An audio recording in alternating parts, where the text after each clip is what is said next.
Hello. Oh, Bo. Hello. Hello. Hello. Hello. Welcome, welcome. Welcome. Yes, I just noticed that the subscriber count is rising. I didn't expect it to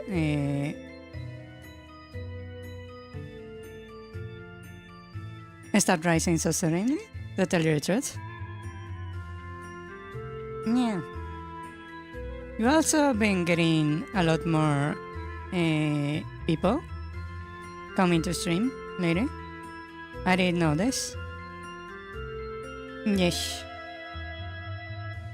Now, if you have been silent watchers, I can tell because on my side I can see the number of concurrent viewers on the stream. Yeah.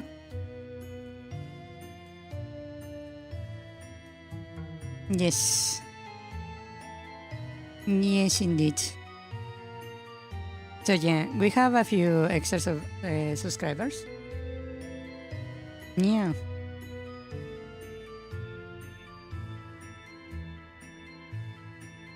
That's nice. It feels like I had been stuck at about 24 subscribers, like for a few months already. It's nice to see that I'm actually starting to grow again. Yeesh. Yeah.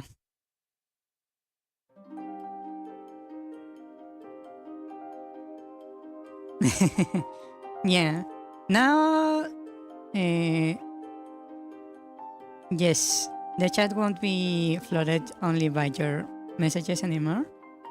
But it seems like lately what happened is that, yes, your messages are not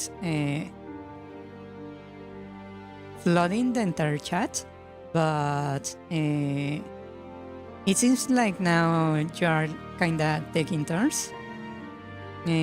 First you flood the message, the chat with your messages, and then a new chatter comes after you left and floods the chat with their messages, and then finally at the very end of the stream, Spar Rabbit comes and floods the stream with his messages, and then the stream ends. Yeah. Now your guys are kinda taking turns.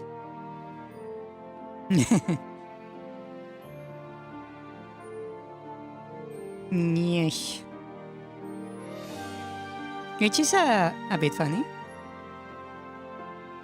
That is nice to have more people. Yes, it's slowly starting to look like a proper chat now. Yes. That is true indeed.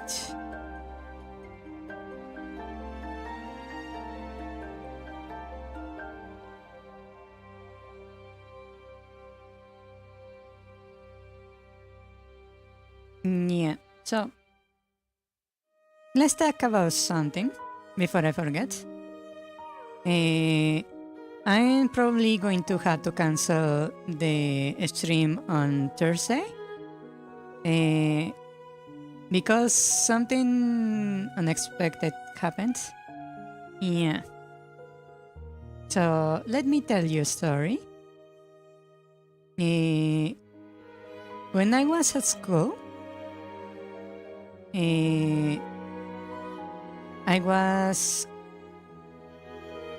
basically the kind of person that would, this is specifically university, I would go to a class, just arrive, take my seat, sit through class, and leave. I never really interacted with any classmates. So one day I heard about the university holding these basically these mini tournaments on my specialty, programming and other stuff like mathematics and physics and etc. The more I researched about it, I realized that it was because there were these international bodies that basically promoted the different sciences by making tournaments, and the tournaments I was seeing announced in my university were basically the trials to move up into the regional tournaments and then into the international tournaments. So I decided to join one of these tournaments. Here I first, when I first joined, I didn't know what to expect. And it turns out, okay, let me word it a little bit differently so I don't actually dox myself. I joined the Adventurers tournament, let's call it that. So, in preparation for the tournament, they gave us basically a course, a crash course on what to expect in the tournament. And also we got taught about basically anything adventuring, survival skills, physical training, attack, defense, parries, etc. Right?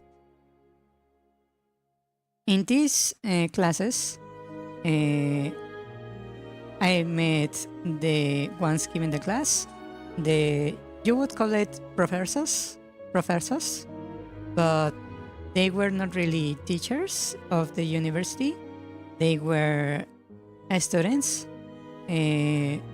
of a higher grade than myself, who were teaching the lower students, right? Basically my senpais, right? There was this one senpai that was extremely brutal on his way of teaching. The first day when we joined the class, he literally went up to the board and drew basically a graphic that showed a decreasing curve, and he told us, this is going to be the graphic depicting the number of students in this class. By the end of it, I expect there to be no more than 1 or 2 students left. Yeah. So he starts giving the class, and this is the heaviest class I have seen. He pulls no punches. He basically treated us like adults. He expected us to be responsible, do our own research. He was there to guide us and set us on the right path. He basically will tell us, this is what you need. This is the information you need. Here is an example of how to do it the perfect way, the most efficient, the right way. The rest is up to you, right? So the classes were heavy, very, very heavy. And just as he says, the first day there were like 50 students. The next class we have dropped to 45. The next class there were only about 38. And each class, easily 5 or 6 people dropped. And by the end, there were just me and 2 other guys still in the class. Basically because not only his class was heavy, the way he explained it like he was speaking to professionals. So no dumbing down the information, no repeating information, no overly explaining stuff. He wouldn't give you the information in a way you could digest it. Basically, he treated us as professionals, not as noobs. So these classes were brutal, right? In the end, the only people that finished the class was me and another student.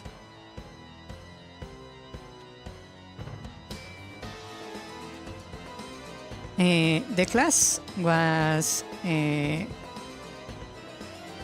statistics and probability using Avacet advanced calculus and signal processing. Yeah, that class was brutal. Only later I would find out that class, the way he presented the class and taught it, he basically gave a doctor's degree level class to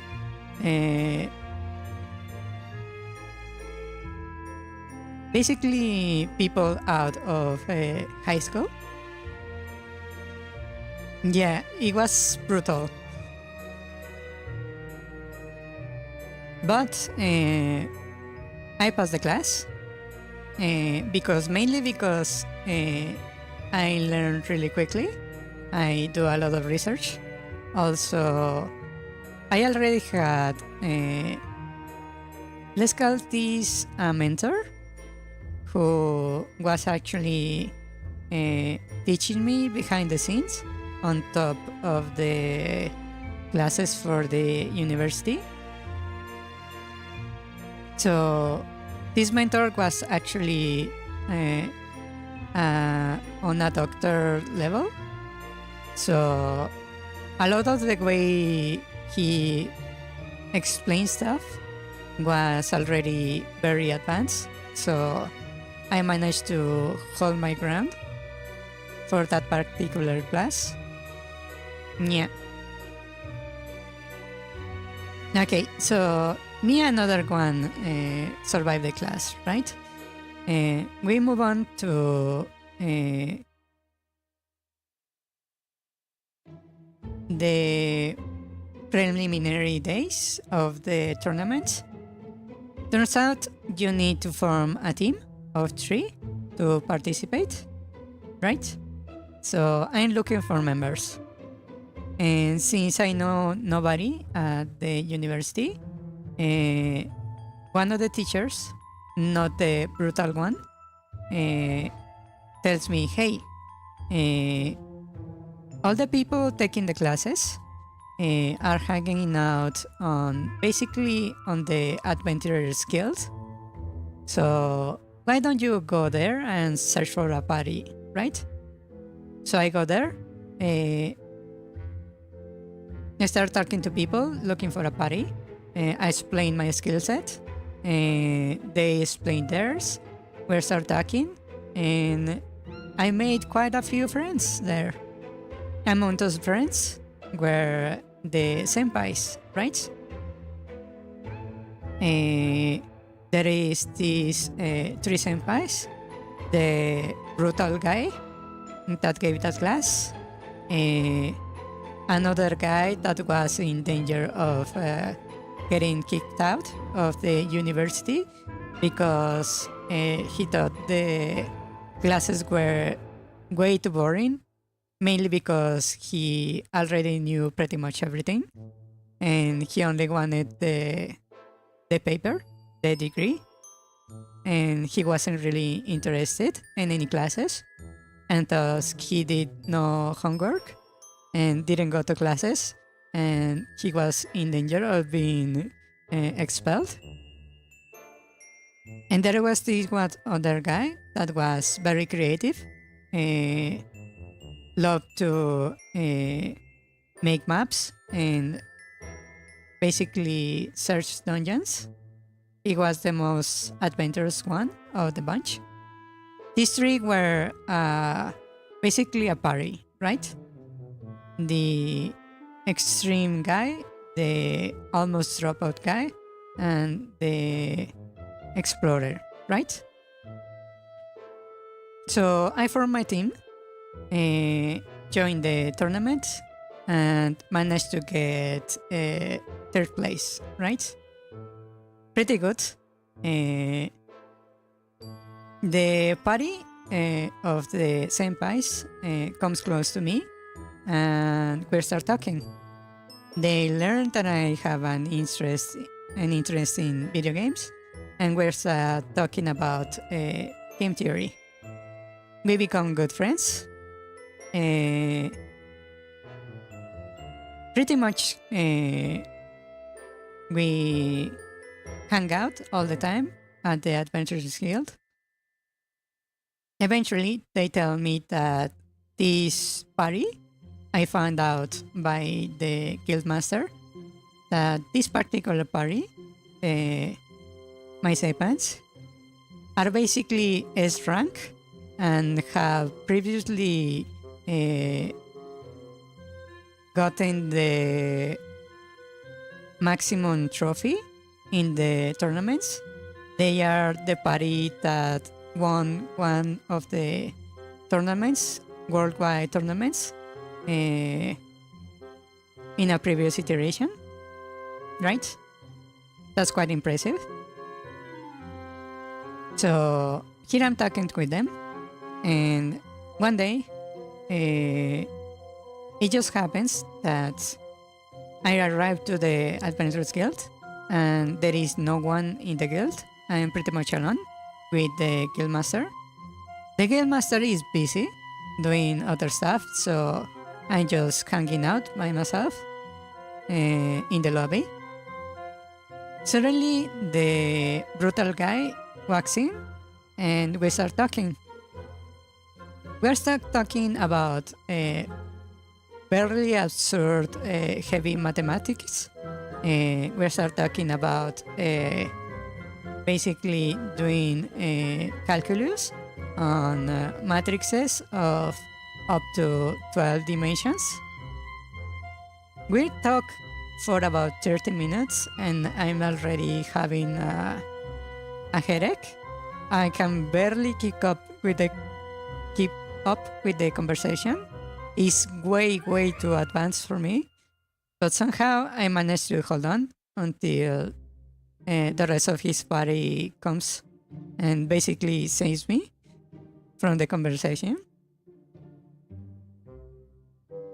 Yeah, that's one of the memories I have about this guy, right? Yes, 12 dimensions. You know how in mathematics you can multiply a matrix against another, right? This guy was talking about multiplying matrices of 3 dimensions, and then we move on to 4 dimensions, and then we were writing on a board on the Adventurers Guild, by the way. We might basically be giving a class at that point to nobody because there is no one else in the guild. And we keep going up and up in dimensions, trying to make mathematical models and that kind of stuff. And eventually I am at that point where I can barely keep up. And the rest of the party arrives and I'm saved. But yeah, that's one of the memories I have about this guy, right? Okay, so why am I talking about this guy? Well, today, just before I started streaming,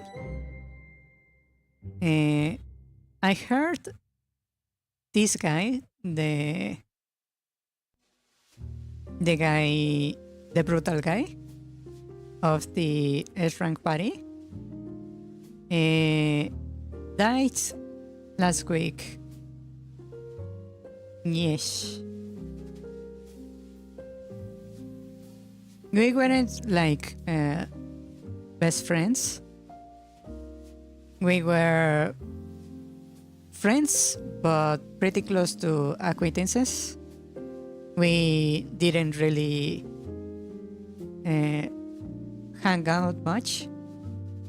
We talk quite nicely, and we will always kind of get into these mathematical debates whenever we were alone. And he pretty much didn't have many people he could talk to, mainly because pretty much nobody could keep up with the conversation. When he started going about mathematics, right? And since he had this belief that you should never water down your knowledge, your skills, just to cater to other people, he was pretty much left with no people to talk to that could keep up beyond maybe his own party of S ranks and maybe 4 or 5 other people that could keep up with the heavy mathematics, right? So whenever we talk, it was a heated mathematical equation that would end up with me basically at the border of having a brain aneurysm. But we had fun, right? Yeah. We were not really friends. We could talk, and he was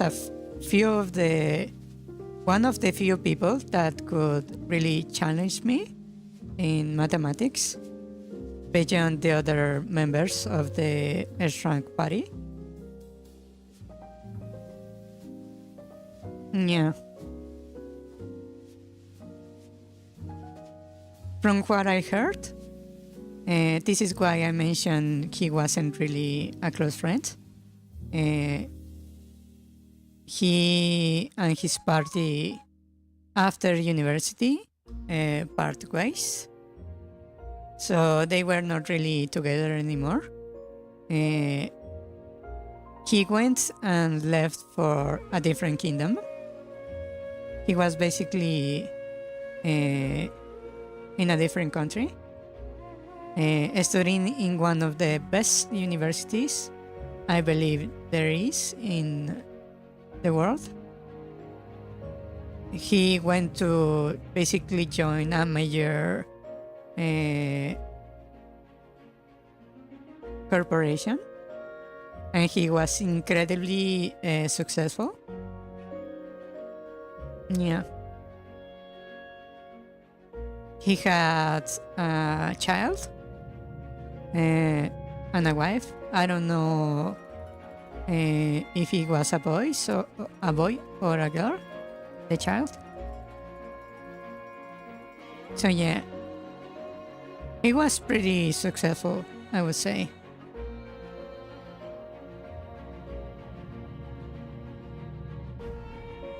He died of a heart attack a few days ago, from what I heard. Yeah, he was basically my age.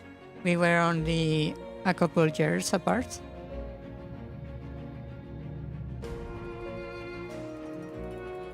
Yeah. I only heard about his death because the explorer of the party is basically my best friend.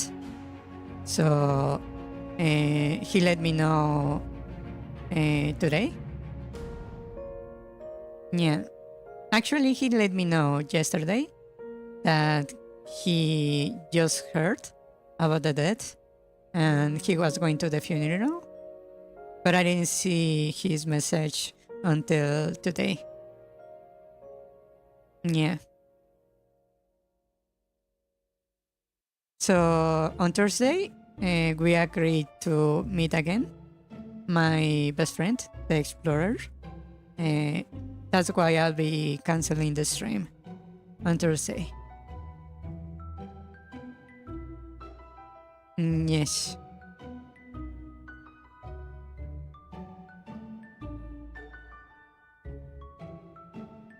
Yeah. I don't know if that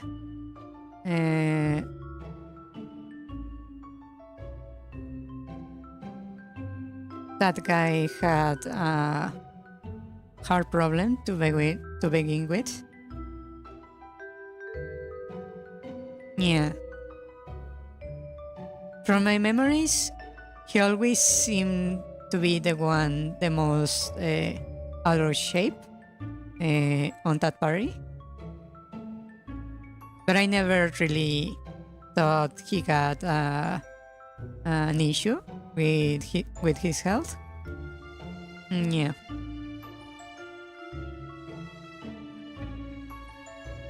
At least I believe he had a really successful and fulfilling life. Yeah.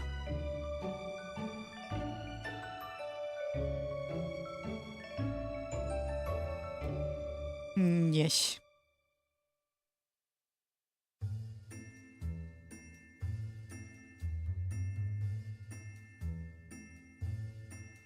Just for reference,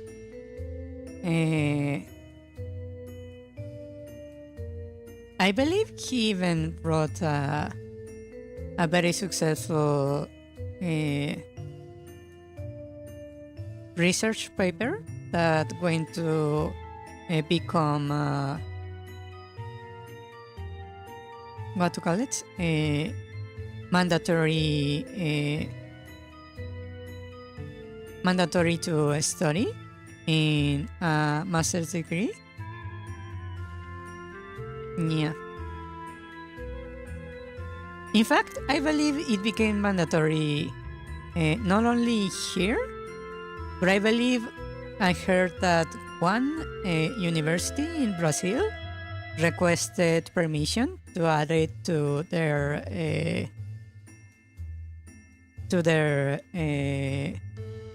materials for their career. Yeah.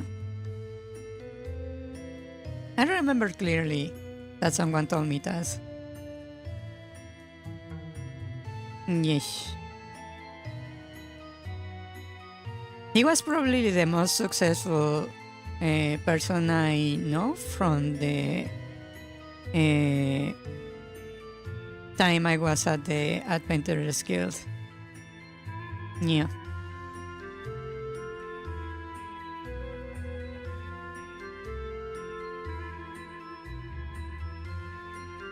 Yes.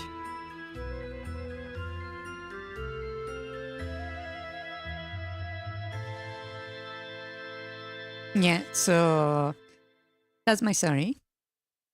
That's why I'll be canceling the stream on Thursday to go check on the explorer. Yes.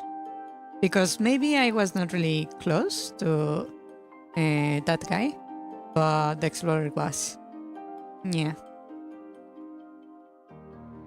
If I had gotten the news a bit sooner, I would have gone to the funeral.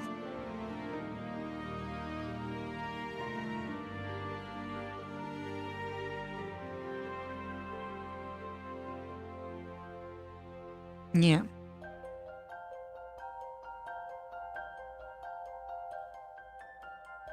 Yes, that's just one of my stories at the Adventurers Guild.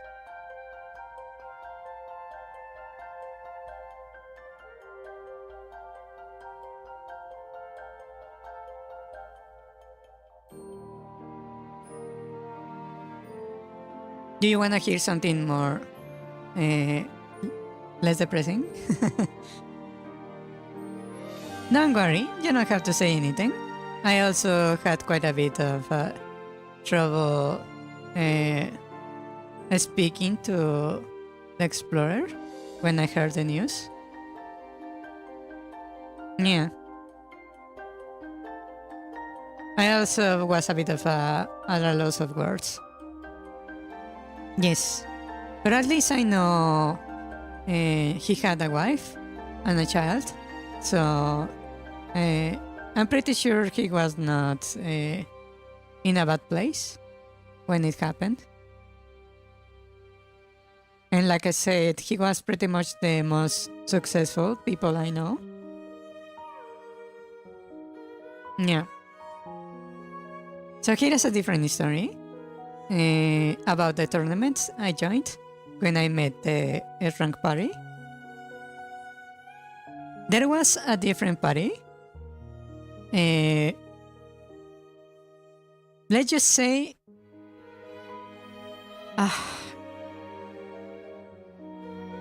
I'm getting annoyed just thinking about it. Okay, so I joined the classes, right? Eventually, to form a party, I go to the Adventurers Guild, right? So among the people that were in the Adventurers Guild, there were other people that were looking for a party, right? There was this one guy that was also looking for a party. So when we were talking and discussing our skills and what we can do, our knowledge plays, etc., our skills, this one guy loves to basically criticize the others when they say, hey, I know how to do this, but I do it this way. It's a little bit less optimal, but I can do it faster. And in the tournament, we are going to be under a time constraint. We are going to be doing things against the clock. So maybe doing this way is beneficial, right? And this guy will start basically berating him, basically saying, what are you talking about? Obviously, you need to do it the most optimal way. And it has to be this way.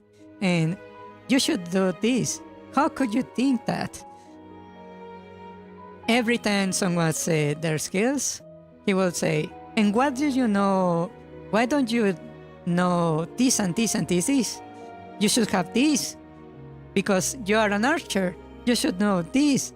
And you're a mage, so you should do this and do it this way. You know that guy. The guy that thinks that he knows exactly what everyone else should do and how they should do it. Right? And his voice, leave alone the fact that he was very annoying, his voice and the tone of his voice basically he spoke like he was stuck in mocking mode.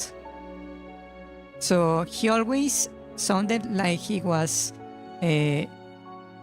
basically making fun of you, like he was mocking you the entire time, even when he was just saying normal things. His tone of voice was very demeaning, very obnoxious. So he was so annoying. His voice and tone was so mocking. That guy. He didn't look particularly punchable, but my god, his personality. You know what's the worst part? Among the adventurers in the guild, only the S ranks and like another 2 or 3 people could actually best him in combat. The worst part is that he actually had skills, but he was so annoying. Basically, we're like maybe death rank party and about what? Yeah, he could actually back it up most of the time. Only like me and another 3 or 4 people could actually kick his ass. Yeah. Basically, only me and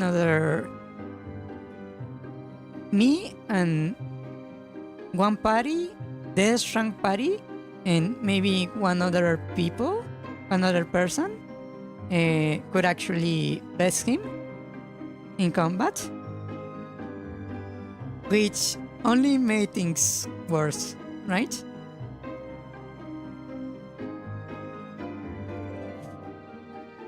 Yeah. And you know what's the worst part? They made after I joined the Adventurers Guild for the tournaments, from then on, the remainder of my stay in the university, I kept joining the tournaments when they popped up.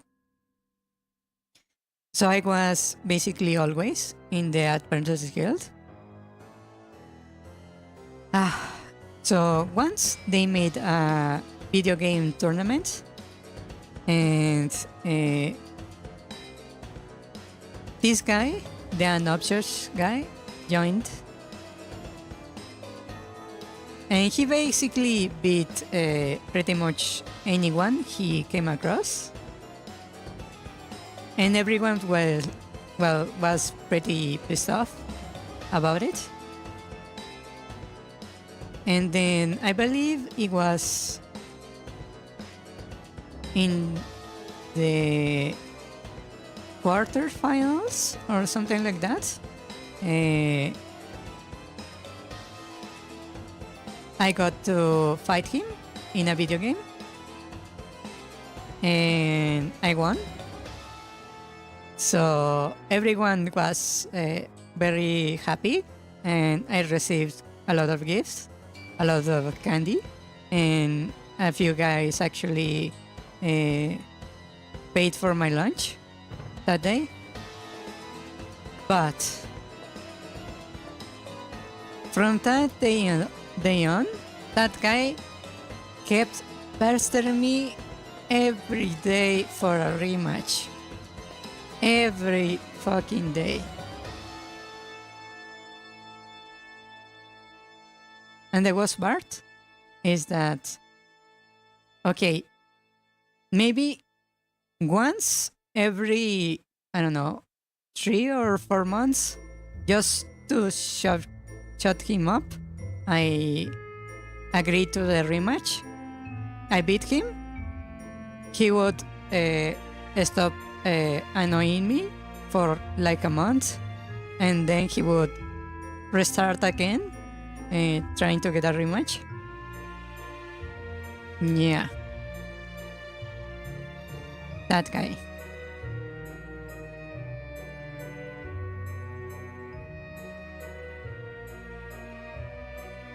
Yeah.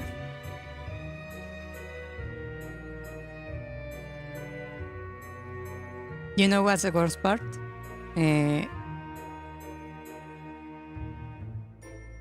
One of the S ranks, the other one that is not the tough guy or the explorer,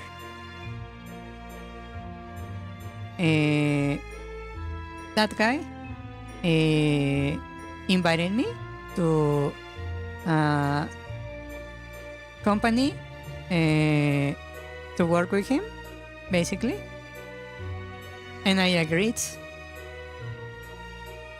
Surprise, surprise! The annoying guy is also an employee. Ah!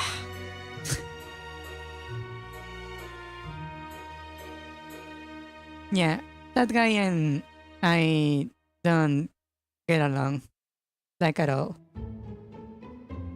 Yeah. The only nice thing about this is that the annoying guy left the company for a bit because he got an offer from a bigger company with a bigger salary. So he quit and went over there. And I heard he didn't last a single month. Basically because he kept mocking his boss. Somehow this boss managed to tolerate the guy enough to have him there for like a month. But then this brilliant, annoying man,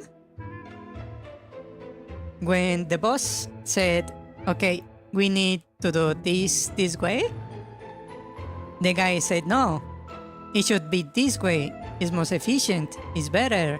Blah, blah, blah. The boss said, no, it has to be this way because the client wants it this way, right? And the boss basically set the foot down. It has to be this way, right? Well, this guy, this brilliant man, decides to jump his boss, go to his boss's boss, who also ignores him. So he jumps his boss's boss to the next boss, basically on his own.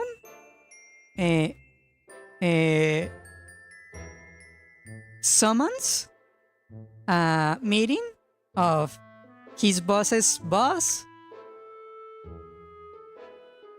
and the boss of that boss, his own boss, and like a dozen different bosses of the same level.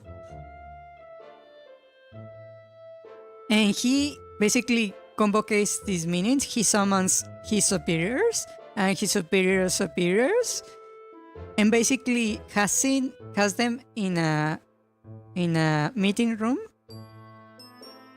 to give them a class on why the way he wants to do things is better, instead of doing what the client wants and what his boss told him to do. Yeah. Could you even be more egocentrical? Could you be more full of yourself?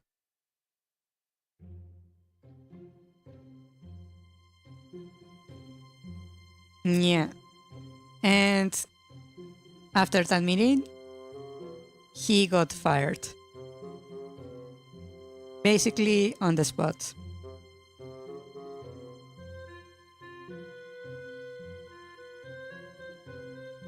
And guess what? He came back to my company. Ah, lovely. Yeah.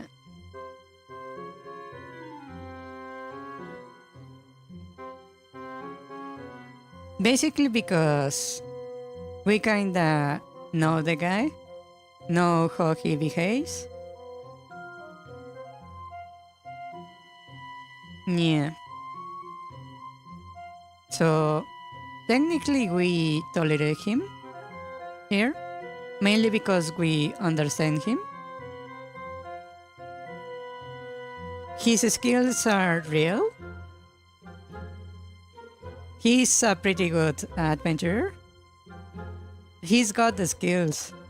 It's just he's a bit of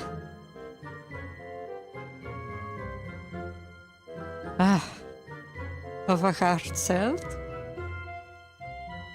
He's incredibly annoying. The only reason he doesn't do what he tried to do at the other company is because basically the leaders of this company, the one I mean,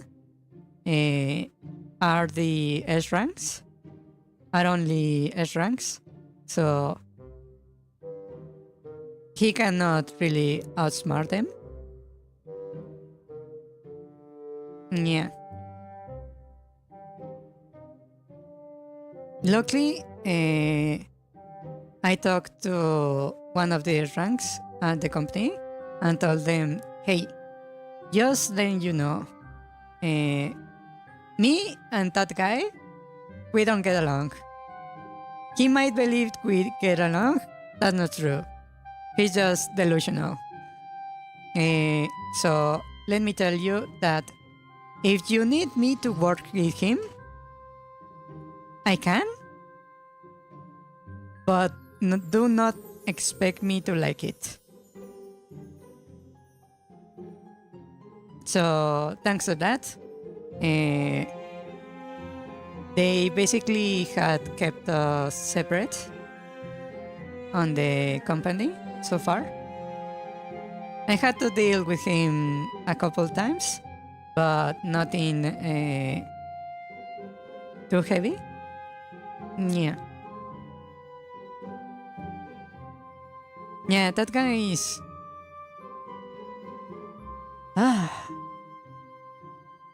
quite a thing.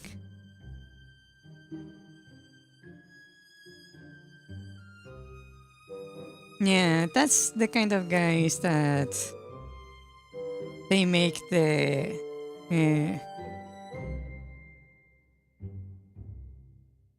that kind of guys is the ones they make the cartoonish villains of, the best of people like him. The only difference is this guy actually has the skills. By the way, you remember that I met that guy because I joined that Belarus Guild to join the tournaments, right? So I got myself a party of fairly good skill adventurers, and we got third place, right? Well, that guy did not manage to get a party for obvious reasons.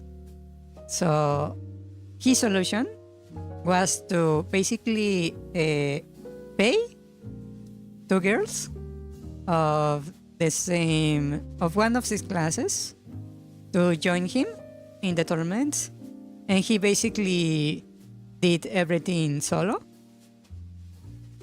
He participated on the tournament solo, using the girls basically as placeholders. Yeah. I believe he ended up on 4th place. I was on 3rd place with. I actually got a draw with another party. So there were 2 parties on 3rd place, 1 party on 2nd place, and 1 party on 1st place. Yeah. But the fact he could reach 4th place solo is quite impressive, I must say. Yeah. Even that was impressive. The fact that he could solo the tournament and still reach 4th place was pretty impressive, even if it was a bit sad. Yeah.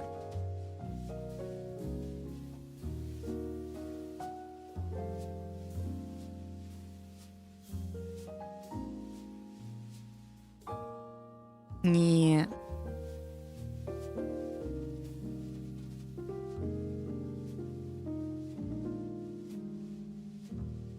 Wow. So that's my story for today. And the reason why I won't be streaming on Thursday. Yeah. I need to visit the Explorer.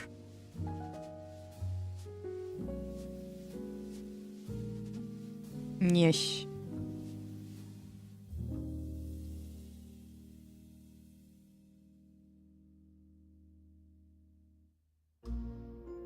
Just so you know, there is this incredibly annoying guy nearby.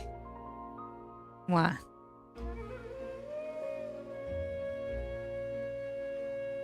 Yes.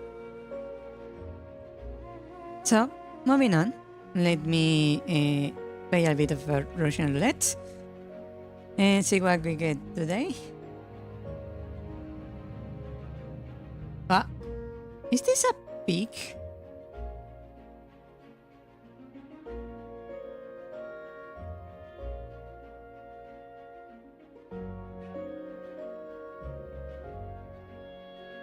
Oh, it looks a bit weird. It kinda matches and it kinda doesn't.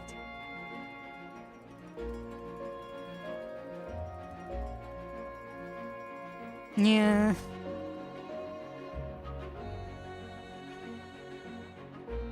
Caca.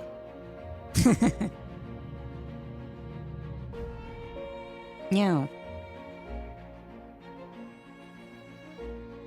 Okay, let me switch to a different screen. Hello. Hello. Let me get my pick.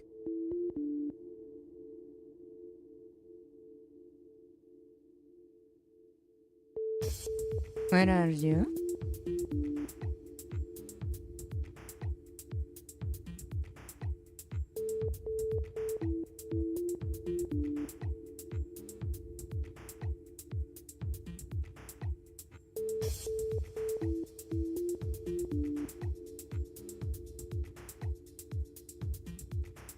Wait, seriously, where are you?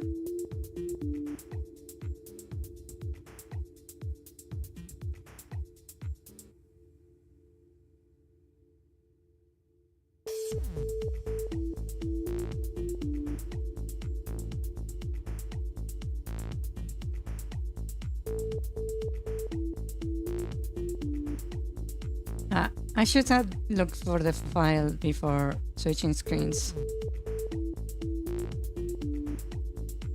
I found it.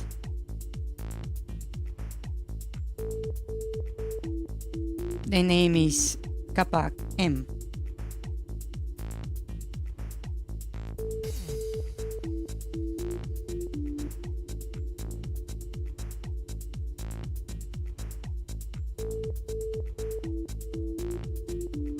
No.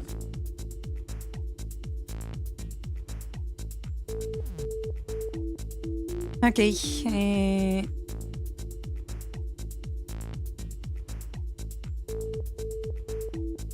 I would say is, do I think ambition is a thing programmers should have? Well, this is the thing. I believe is yes and no. Yes, because you need to keep constantly on top of things. You need to be checking on.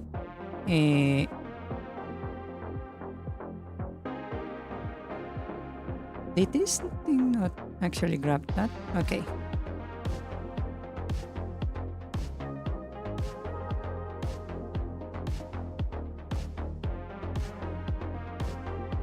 Basically,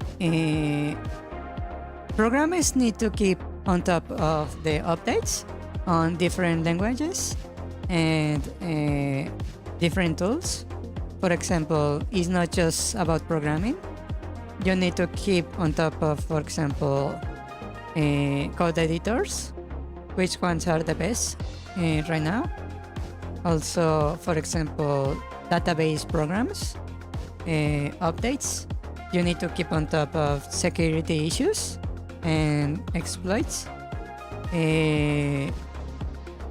Also on basically technology in general, you need to keep on top of that. You need to be constantly seeking that information to be a good programmer. Yeah. For that side, I believe it's important to have ambition to learn new languages that become relevant as they come up. But here is the counter side. I have noticed that the best programmers are also usually the most lazy people you will ever meet. Programmers are supposed to automate stuff, make tasks easier, basically. So the more lazy a programmer, the more likely he is to find engineer solutions to tasks.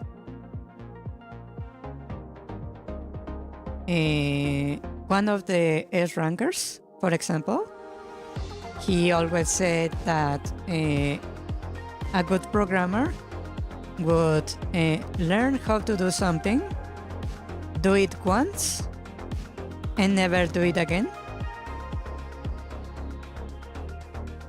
Yeah. That was kinda his motto, right?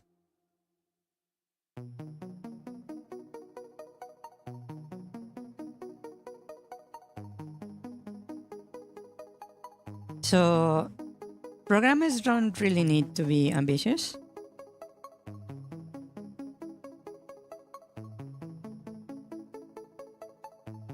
I don't think. Yeah. Because if you become ambitious, it's very likely that you will end up in an administrative position as a supervisor or something like that, as a producer, as a designer, someone who doesn't really program. He's more in charge of leading a team, basically. So yeah, that's why I don't believe programmers really need to be ambitious. They need to keep up to date, is what I believe. But most programmers don't really want to be in an administrative position, I believe. Yeah.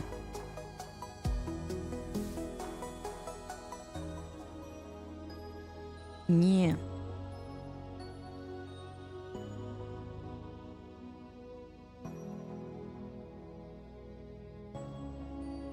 It's more about what you want, right? What's your goal in your career?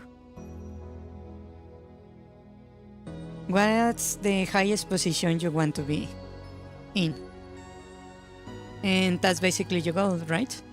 And beyond that, you don't really need to be any more ambitious, I would say.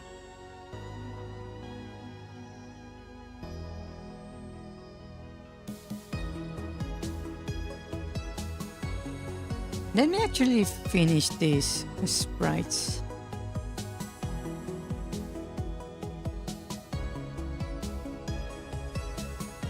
You don't have to have goal. If your goal is only to be a programmer, for example, if you only want to be a senior programmer, that's fine. That's perfectly fine. But some programmers, for example, have a specific kind of role in mind. For example, some programmers want to be only working on databases or only working with AWS, or they want to be only working on stuff like hospital equipment or laboratory equipment for chemicals, or specialize on genetics, or maybe artificial intelligence, or like me, they want to be game programmers. There are some specializations within programming. Yeah.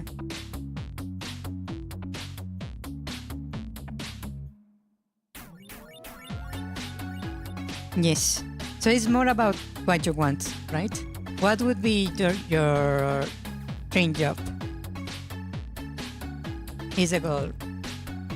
The idea.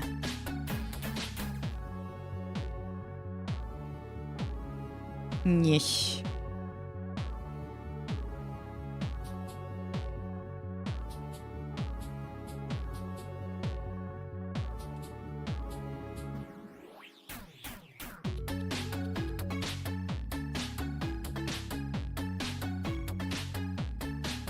Actually, let me make this more careful. I'm just going to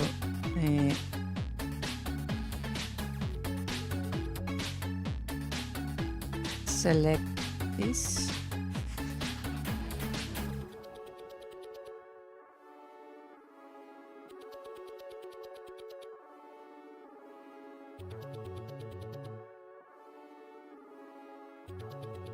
I made a mess.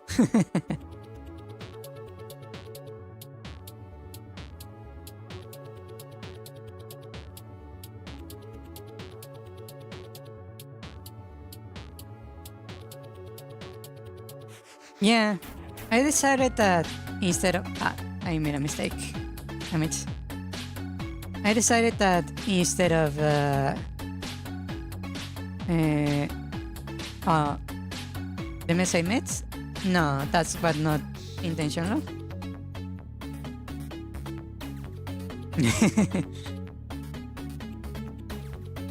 In the sprite, I decided to use logs instead of rocks. Because it made more sense in my head, and it looked better when you saw on the map. Yeah.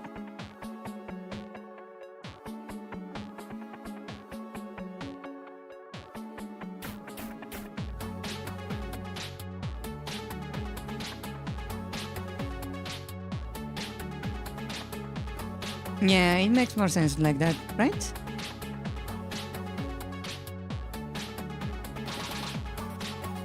Ah, shit. Why do I keep making that mistake? Ah.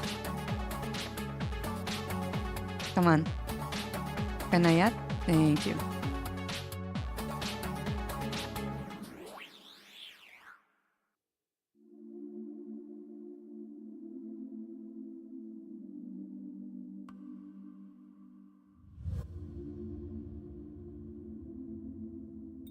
Yeah. So yeah, if you have a particular type of programming that you are interested in. You should probably try to lean in that direction if you can.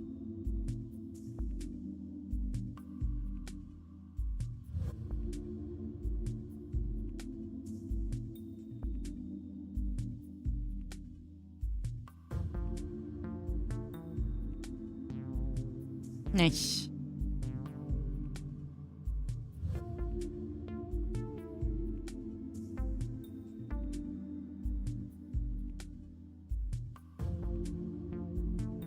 Okay. Now let's fix this.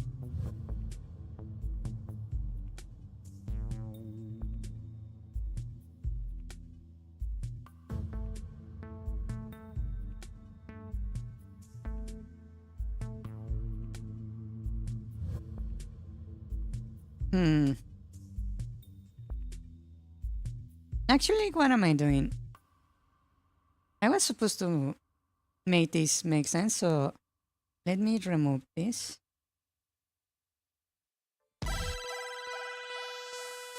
And actually, I think I can remove this altogether also. I wasted a lot of effort for nothing.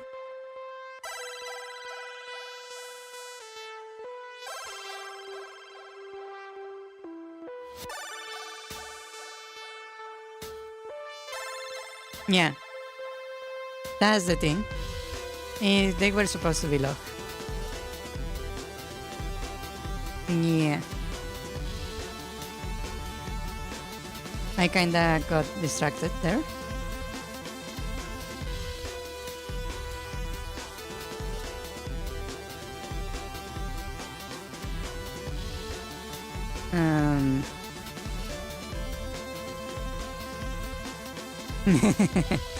It's fine, it's fine.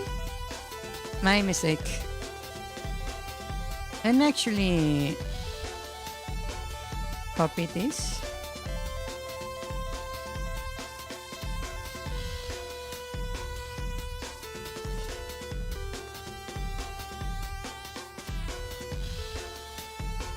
Once I finish with this, I will work on the projectiles.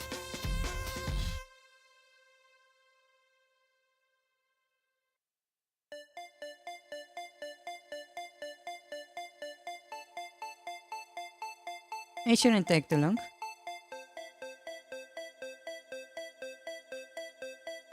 Okay, and we grab this, and this goes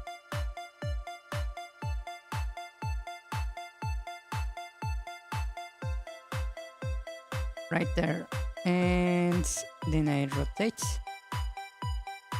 Ah, shit.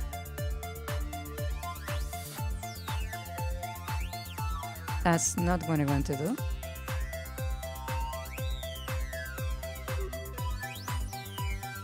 Come on.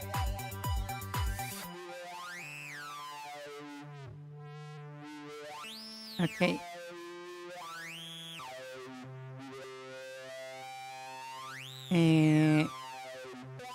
Select the log, rotate.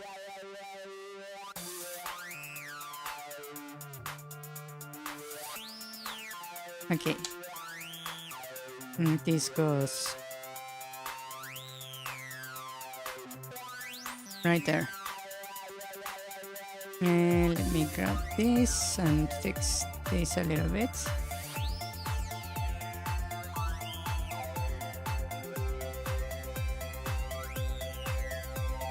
Okay.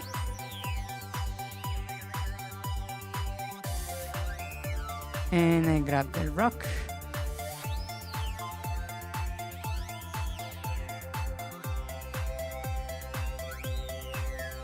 And I set it there.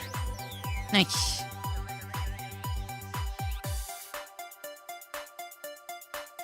That looks fairly good. Except for the fact that we have this piece over here.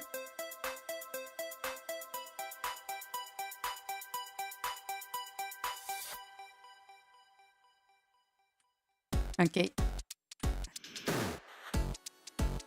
And with that, I can rotate this.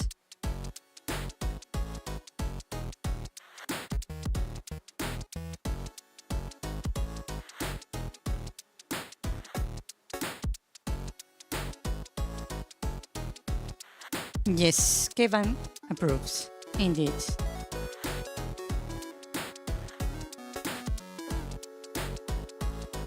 Well, this one is a bit off, actually. Wait a second. Did I make a mistake? Is this correct? It is correct, okay. It was just a bit of an optical illusion.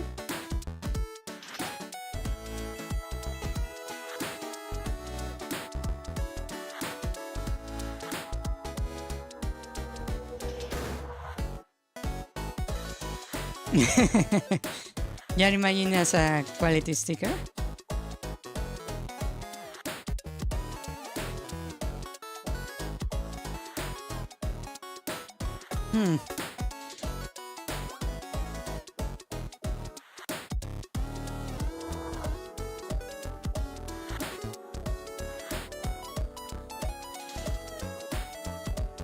Let's see, I can probably use this. Yeah, we're missing this cross section right here. I can do that. And then use this one.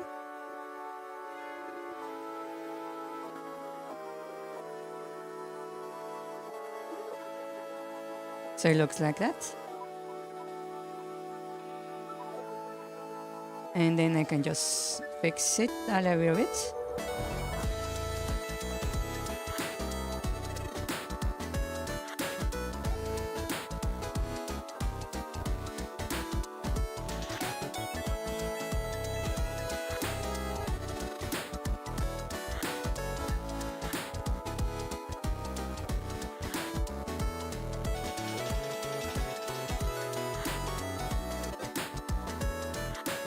Yeah, date sections, I don't know what to do with those.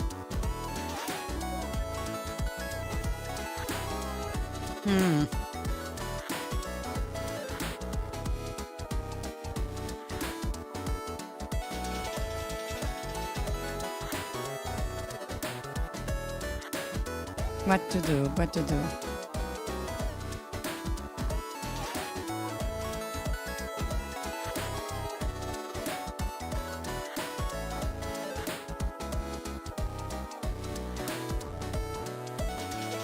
I missed an ignite at top.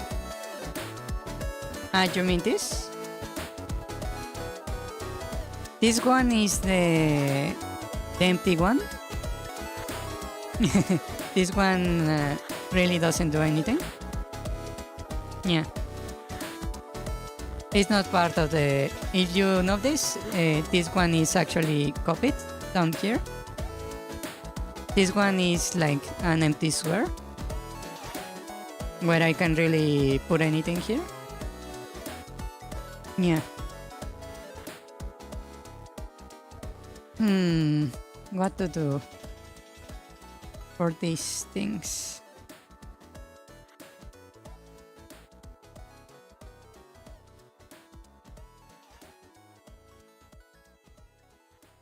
I could, but wouldn't that look a bit weird if I make it out of rock?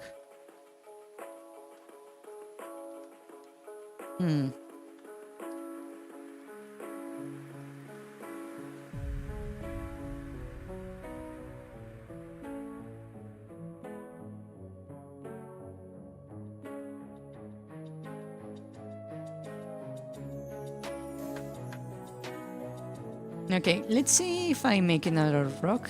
How would that look?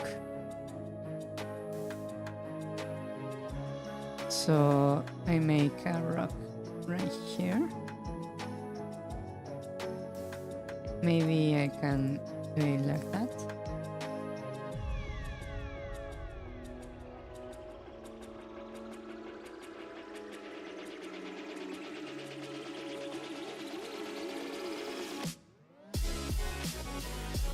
Uh,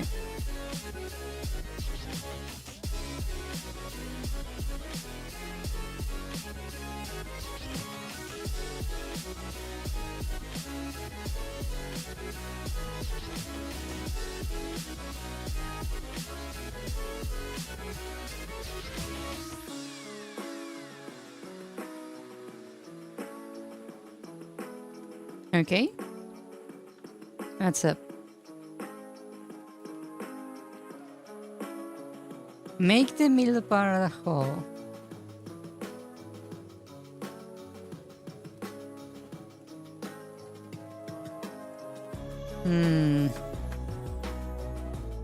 Like a fall?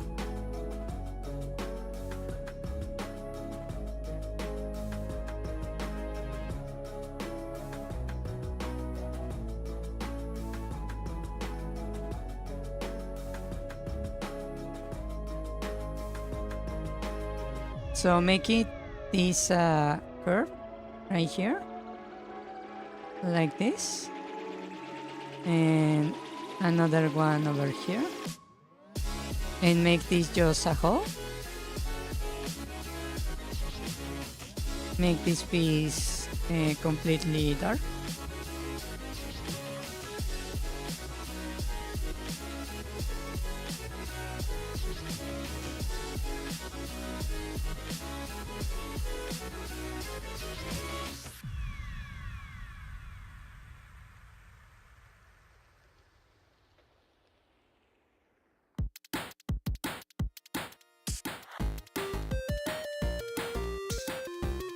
The issue with that is that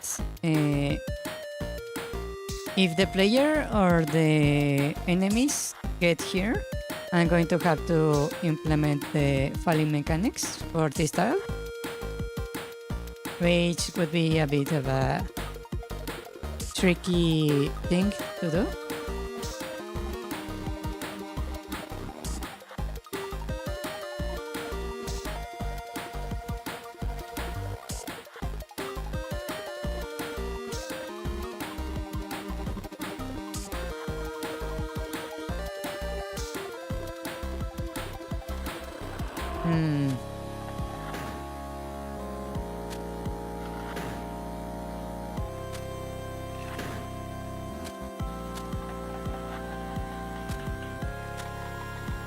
I was planning on maybe instead of making a wall like this,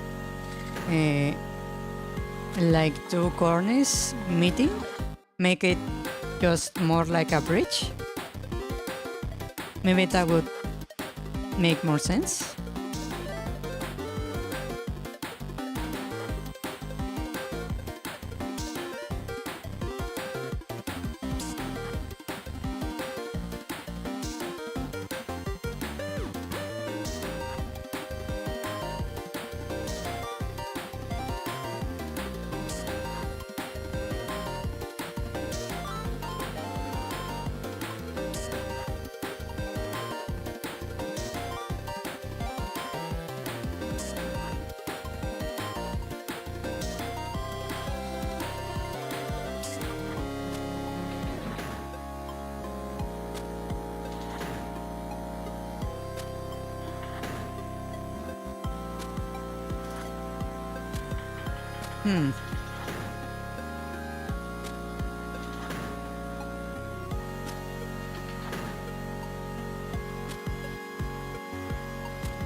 Yeah, no, the objective is leave at least 8 pixels empty right here.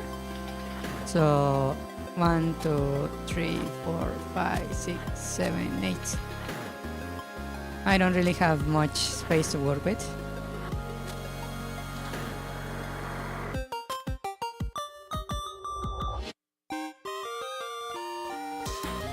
Yeah.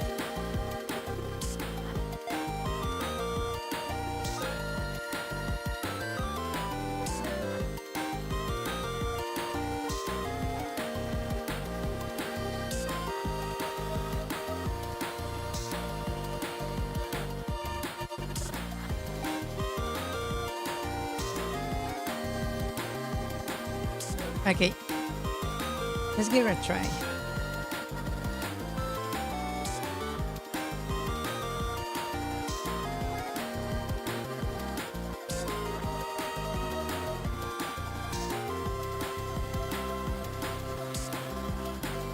Let me first make everything flat. Remove the noise.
Yeah, I could just put a huge rock right there.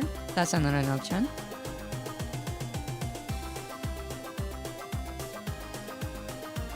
That's indeed an option.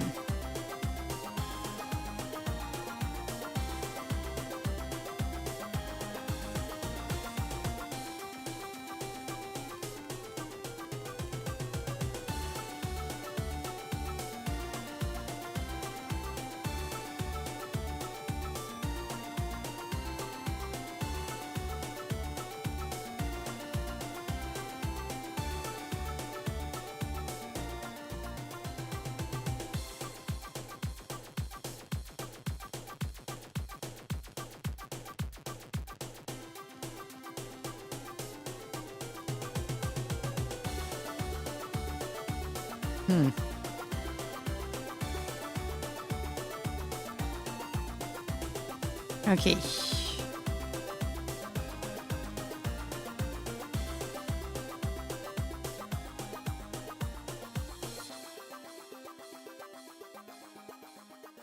It seems like I didn't miss anything, hopefully. So now let's apply some highlights. So the highlights I need to be right here on the center. So I will go like this.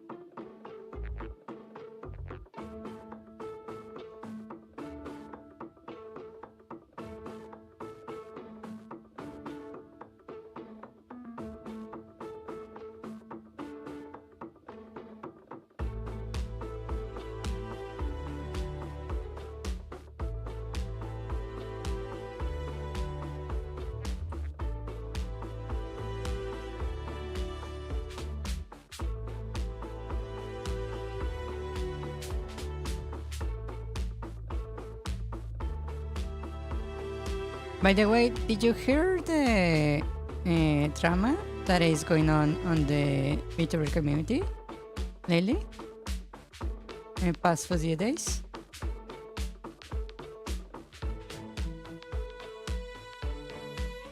It's quite the drama. Something I didn't expect. Yeah, the Nishangi one.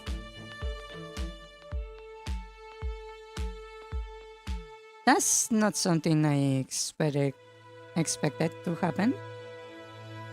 Like at all. That's quite surprising.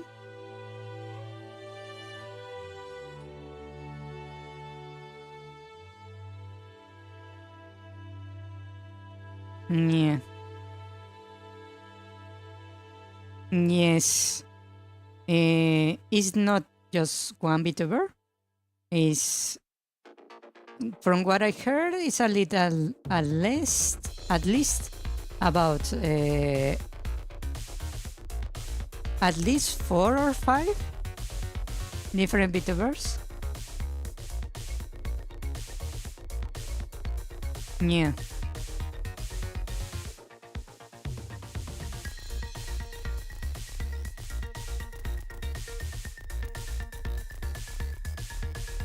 Yeah, it seems like the guy has worked with basically a lot of companies and in quite a bit of the industry. So the way the guy pretty much was involved with quite a lot of people.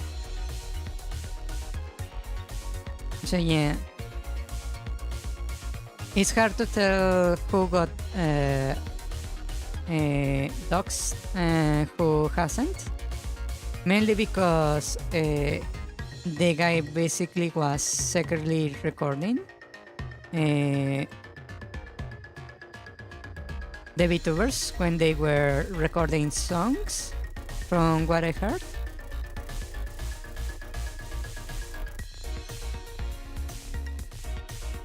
From what I understood, his tactic was basically to pull up his phone and act like he was just messing around with it, while basically had the camera of the phone recording.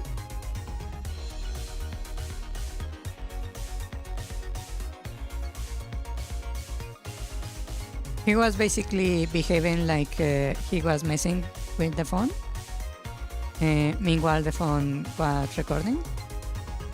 I suppose he was a pretty good actor to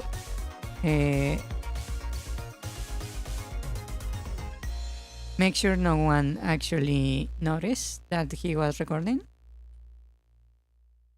Also, the one with Niji Sanji, the guy, I believe it was a girl that got drugged. I find it hard to believe that Nirisanji didn't send a manager or staff along with the talent to the studio when they were recording. Yeah. If they didn't send anyone with them to the record studio, that's a bit negligent, I would say. They should have someone there to make sure everything is okay, in case the VTuber needs something.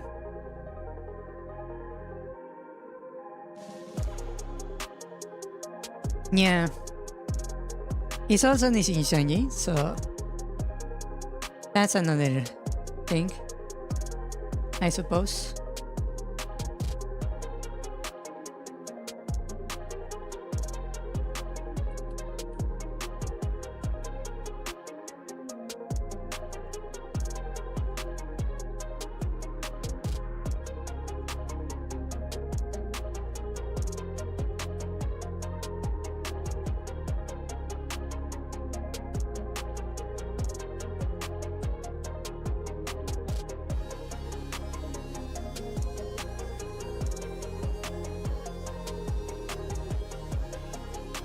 Let me just check. It's actually 8. 1, 2, 3, 4, 5, 6, 7, 8. There is 1 pixel extra here.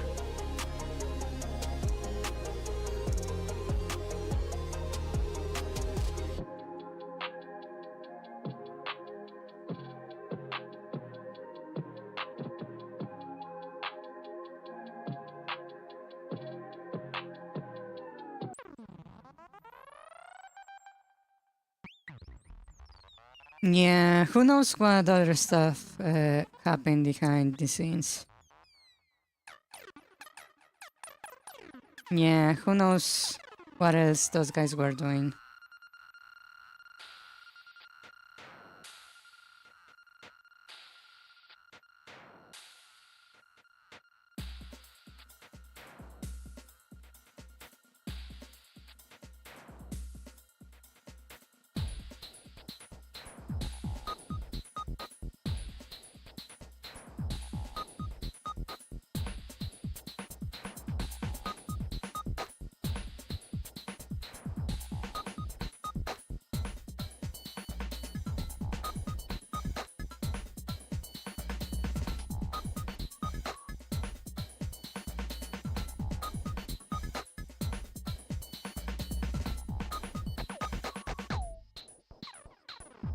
Then again, from what I heard, that particular company, the one that provided the uh,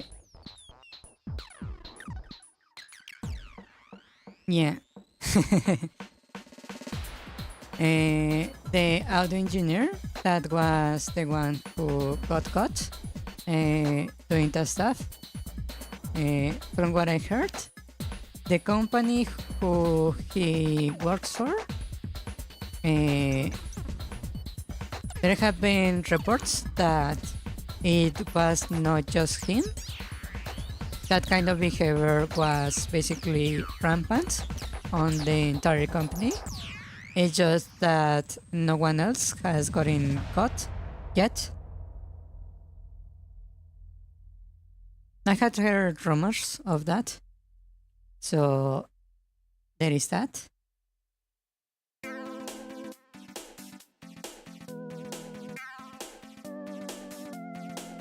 Yeah.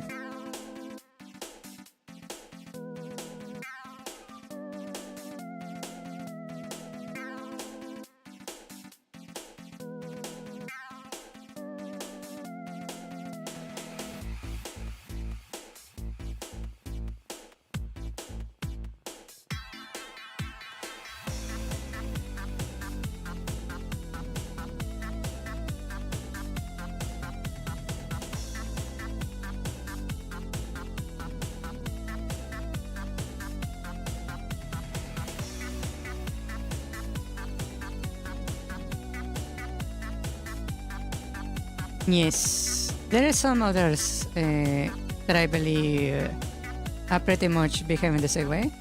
It's just that they haven't got caught, mainly because they kinda gather into groups. So the only ones seeing that stuff are basically the abusers. So they don't really report on each other.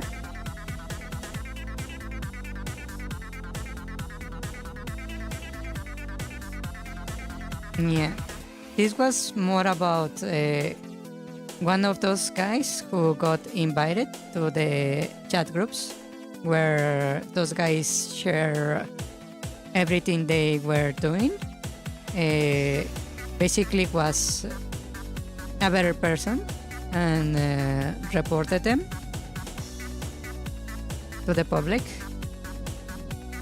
Basically, they got betrayed.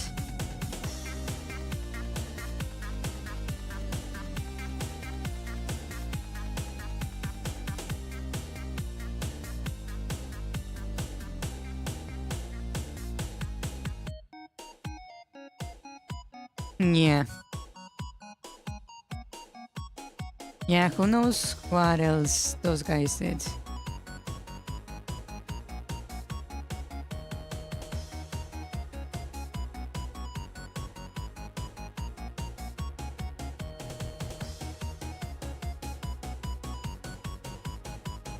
Yes.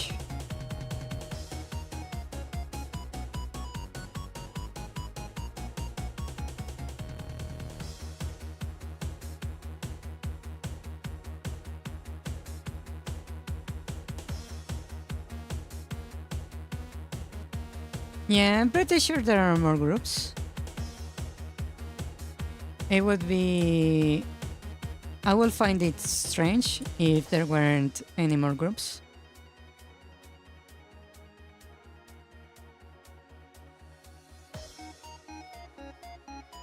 You know what's the worst part? Is that I'm pretty sure that happened because a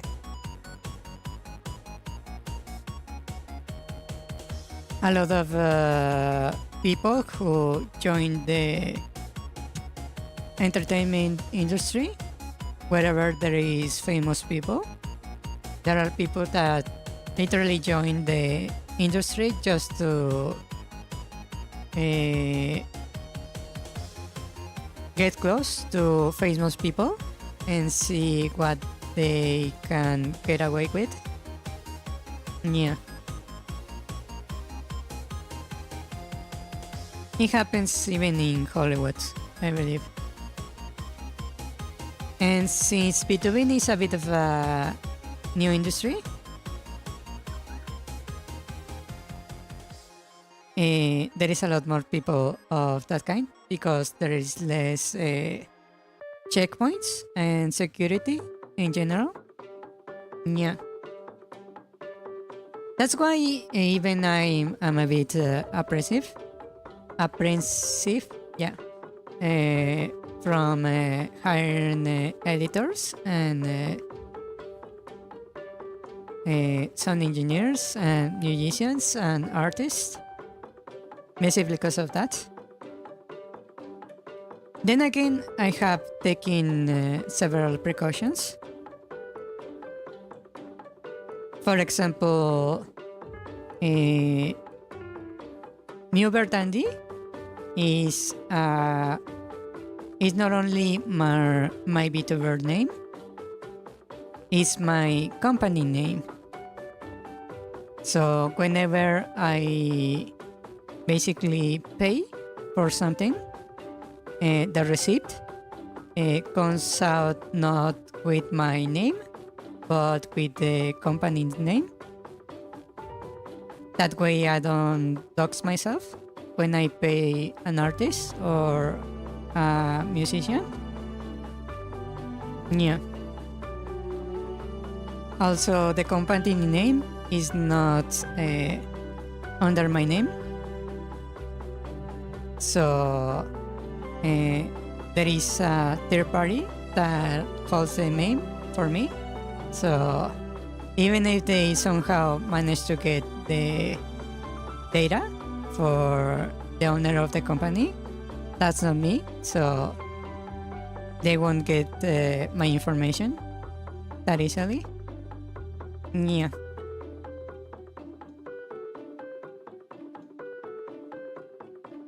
I'm also behind a shit ton of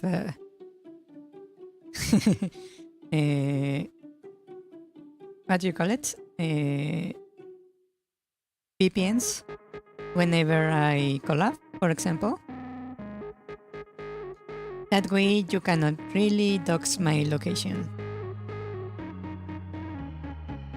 Yeah.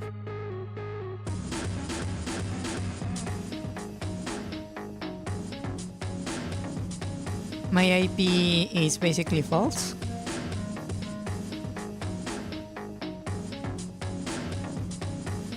Then again, I'm pretty sure someone with the correct knowledge can probably find me if they try hard enough. Yeah, sadly.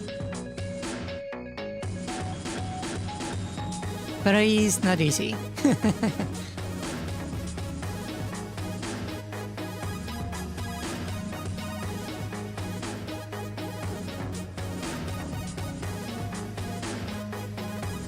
Okay, I think that's good enough. Let me check how does that look real quick.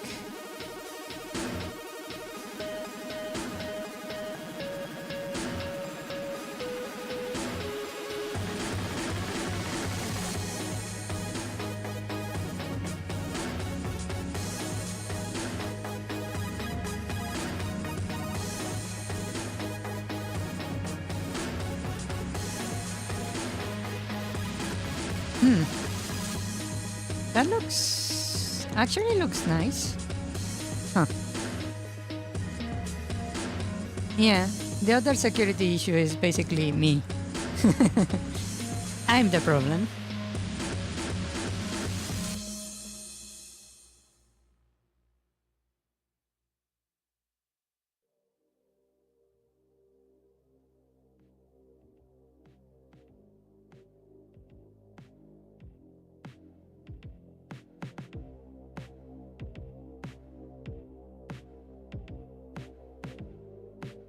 This actually looks pretty nice. Well, these rocks don't actually look that nice. They look a bit weird. Yeah, I need to fix the grading on these rocks. Does that happen for the other one? Yeah, it does. Okay. Let me fix these two, I believe, are the ones with issue.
Okay, that looks better. And let's fix this one also.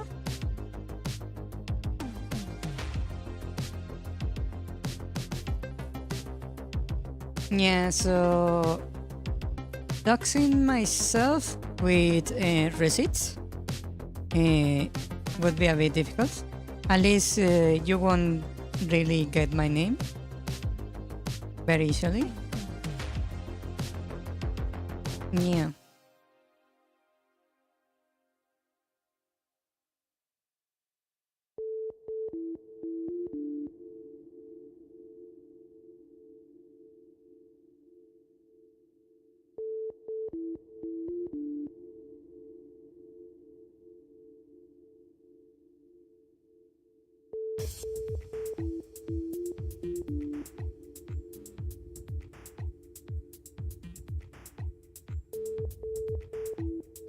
Nice.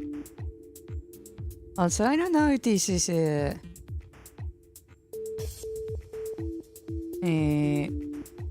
how to call it.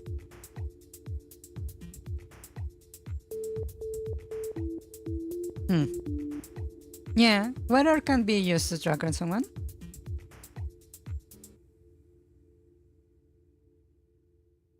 That's true. I don't know if this is weird to say or not, but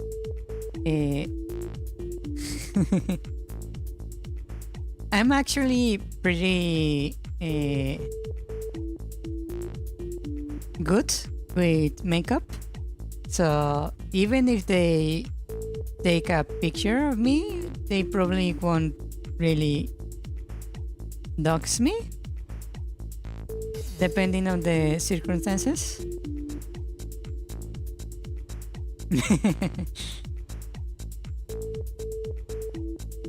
Yeah.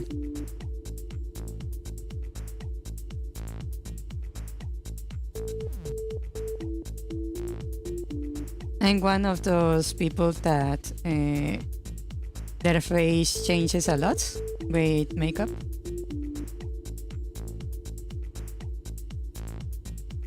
It's not so much about layers, is that maybe because I have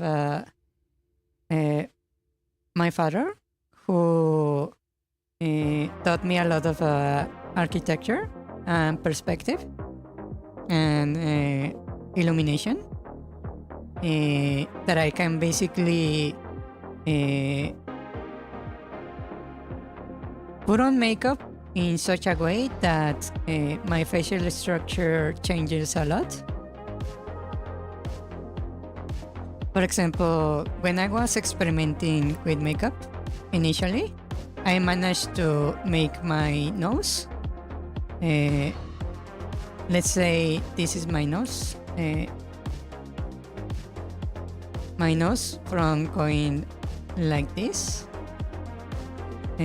from looking like this with my eyes.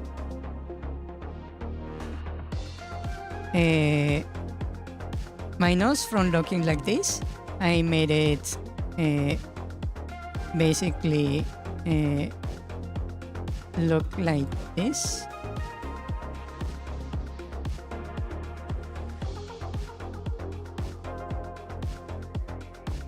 Basically make it snake around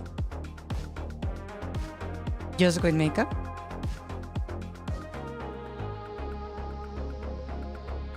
Yeah, using lighting to alter the depth perception. And I also can make my nose like this, like a noodle. When I was practicing with makeup, in order to understand what I was doing, I did a few experiments. So I managed to make my nose like this. I also managed to give myself a butt chin.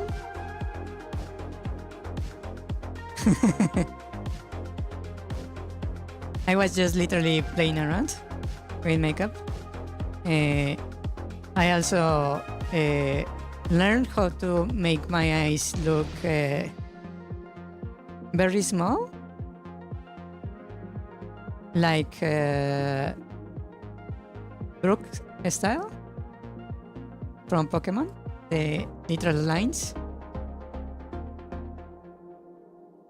for eyes, or literally gave myself anime eyes, the ones that are super big.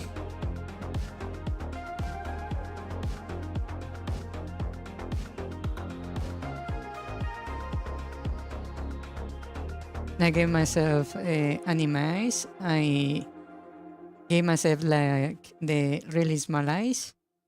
I have gave myself the Giga Chat chin, the one that is like a squirt.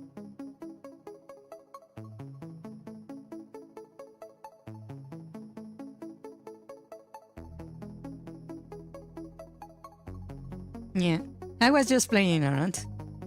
I also managed to, for example, make my forehead look huge. Like I have a Jimmy Neutron kind of forehead.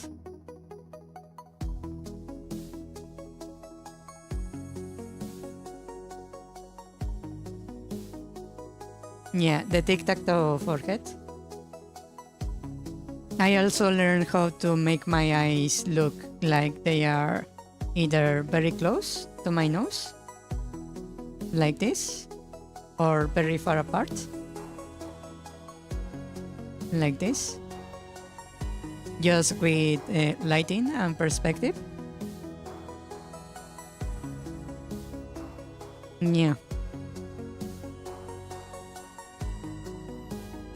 I learned quite a bit, both about makeup and my face when I was doing experiments. So I don't think even if people take my photograph, they would be able to really dox me.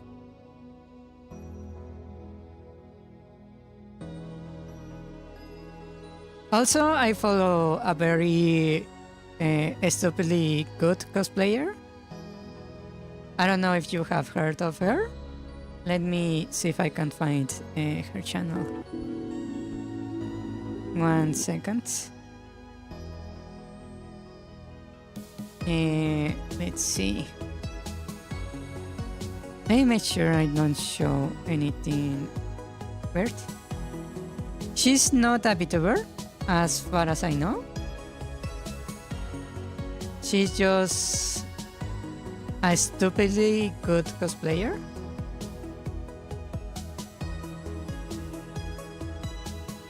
Yeah. Let me see. She should have posted something recently. Let me check in my subscriptions.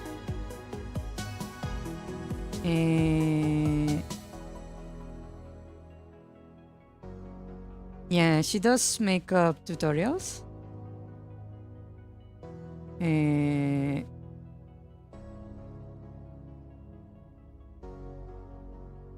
And she's a bit of a monster with makeup.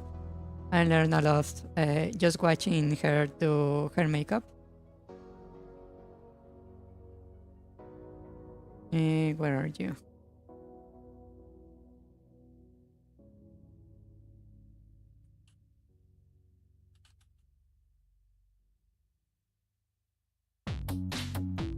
Search.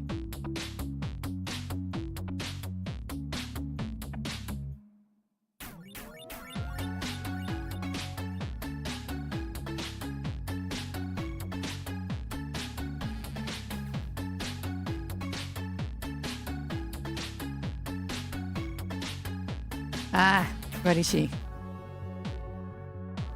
I wanna promote her because she's that good. Where are you? Come on.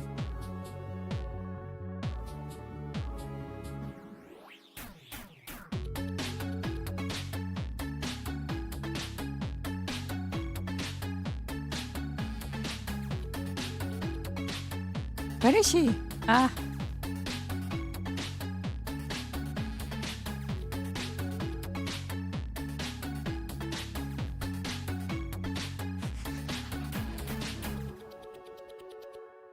Has she not posted in so long?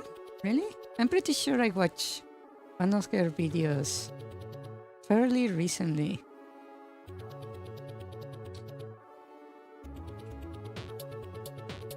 Huh.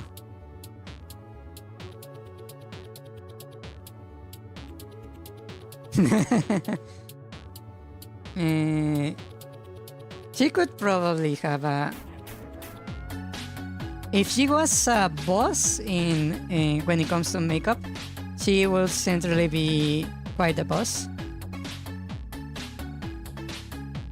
Where is she? Come on.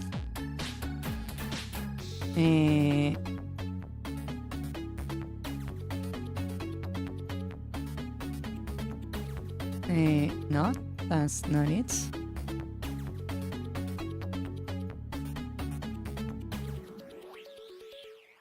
Where is she?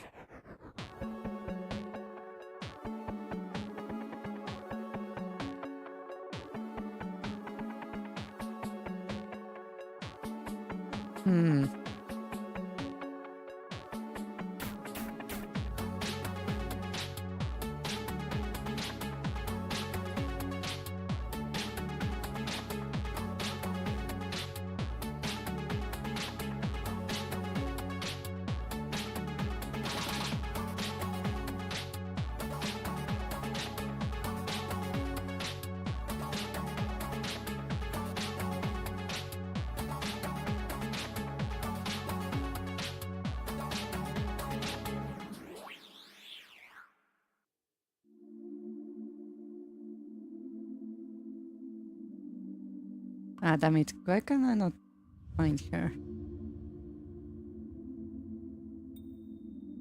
Come on, where are you?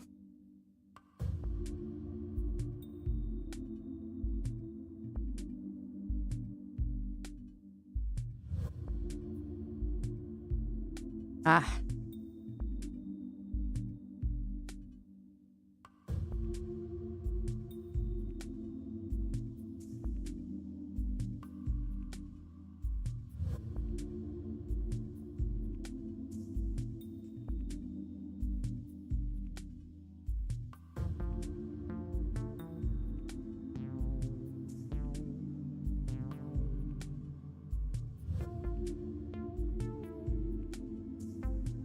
Yeah, I'm finding other creators that do makeup but not hair.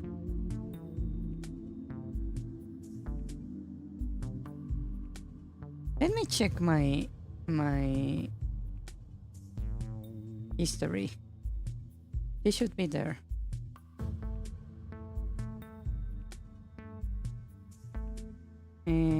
History.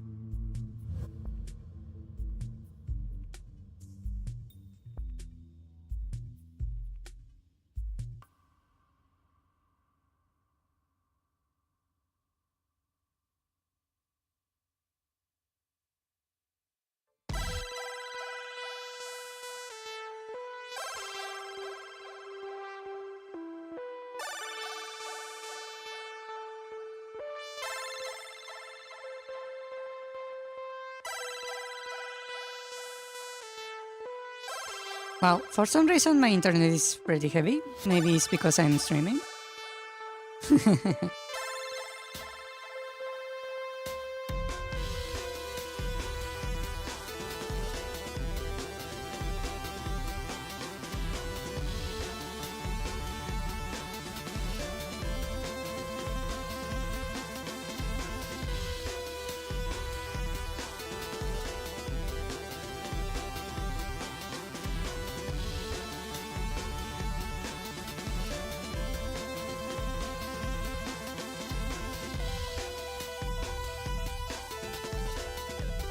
Yeah, this is pretty heavy. Yeah, I think I will maybe post it later. It's not really loading fast enough for my liking.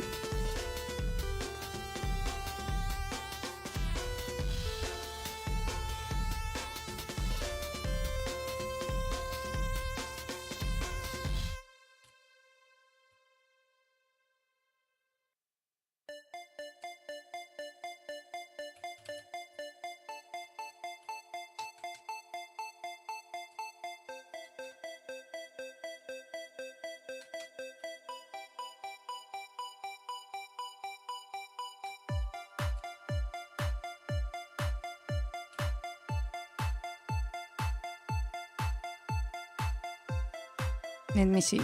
One last try. Ah, here it is. There she is. Okay. I just needed to actually search for a character that I remember she cosplayed.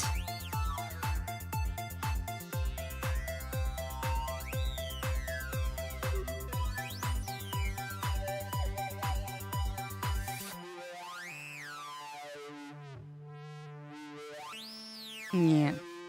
Okay.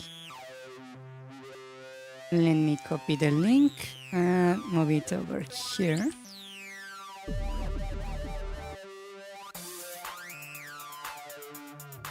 Let me close this tab to stop my computer from dying.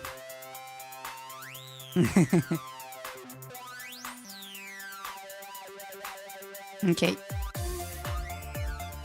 I'm not going to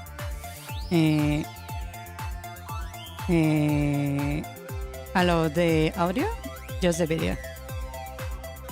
We don't really need the audio here. This is the cosplayer. She's brutally good. Just to show her skills for a bit.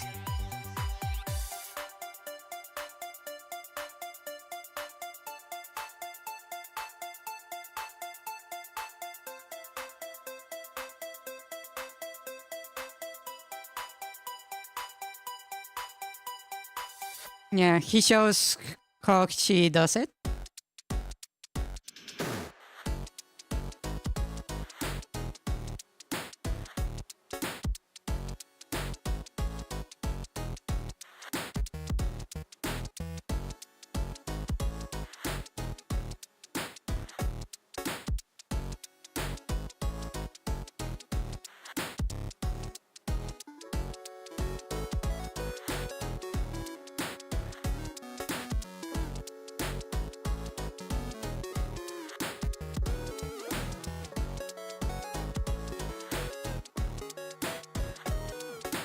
Yeah.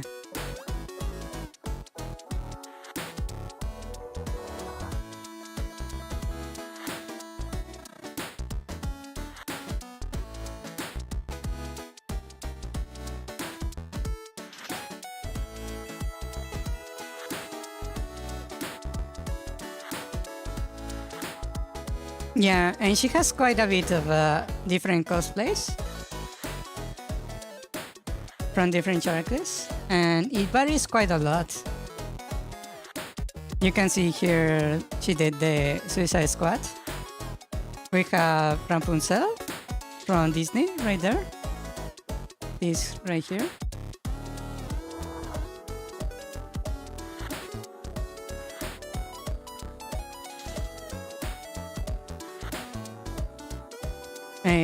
Gojo from Jujutsu Kaisen.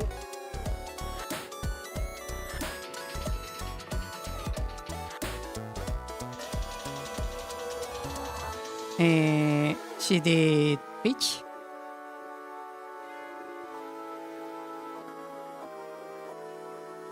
Oh, now it's not loading.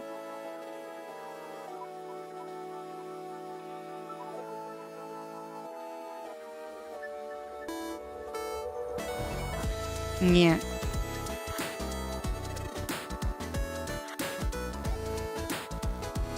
She did quite a lot of different characters.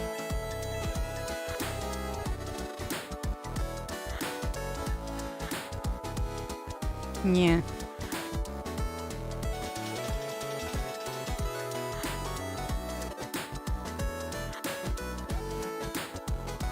This one is pretty impressive right here.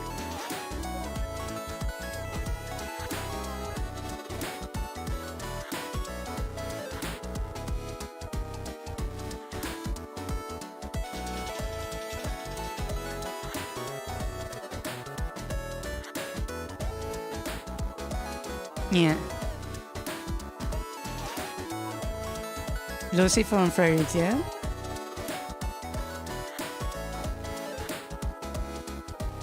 There was this other cosplayer that was also pretty brutal. She could even cosplay yarn characters made of yarn.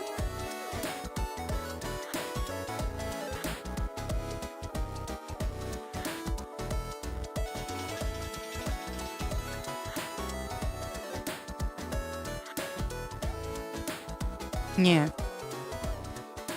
She's incredibly good at what she does. Yes.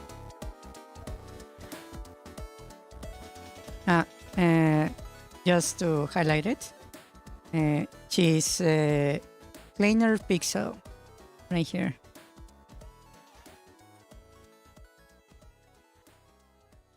Yeah, she's incredibly good with makeup.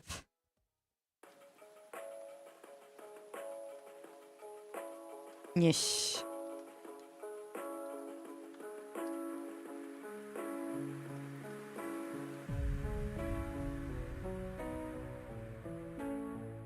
Yeah, and there is another pro that I know but she does makeup for movies and special effects. That one can pretty much do whatever she wants.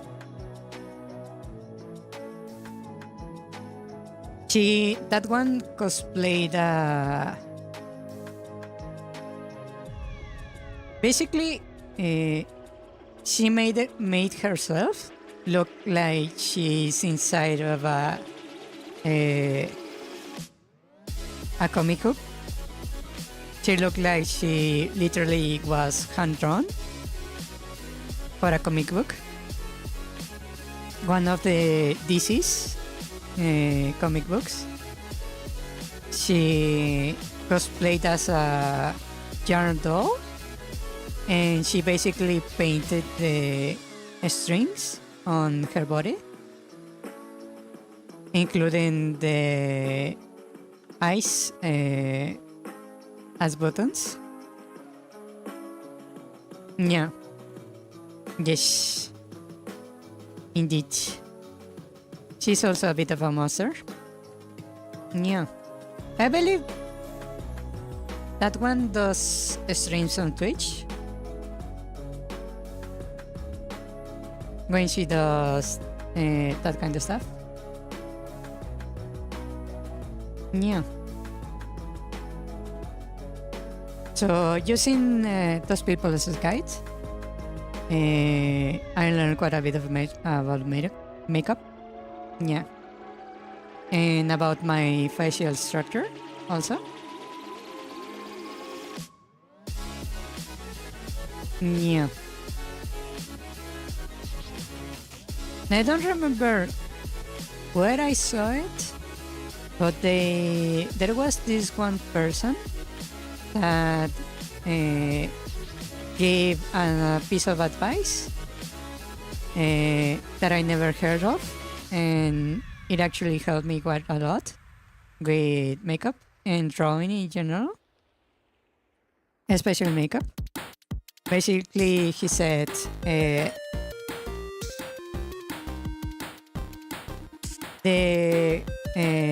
advice was aimed at women that followed makeup tutorials, but never actually got the results the person showed in the tutorial. And she was basically telling them that the reason they never actually got the same results as shown in the video was because their facial structure was different from the one doing the video. And basically, the tip she gave was that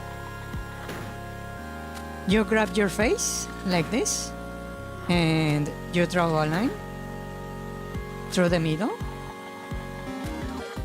And you call this, for example, that is of length 10. And then you draw one from the spot where you have the side where your forehead starts to curve, like here. And then you check the size from the top line, the vertical line, compared to the horizontal one. And you can say, for example, if this is a 10 and this is, for example, a 3,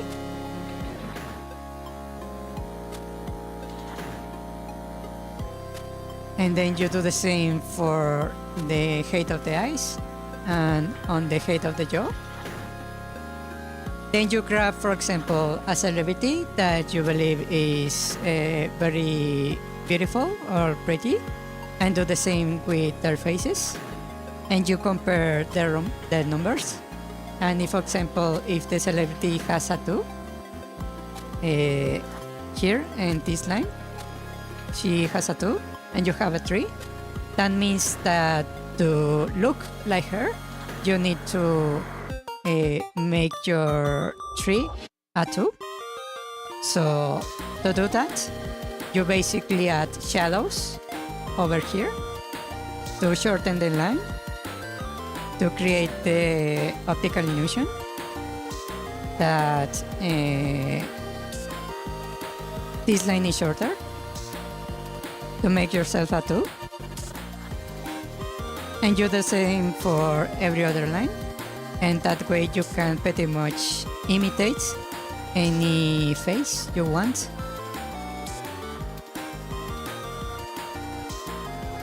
You basically do this kind of lines, and you can find what's the difference between you and that person in questions of facial structure.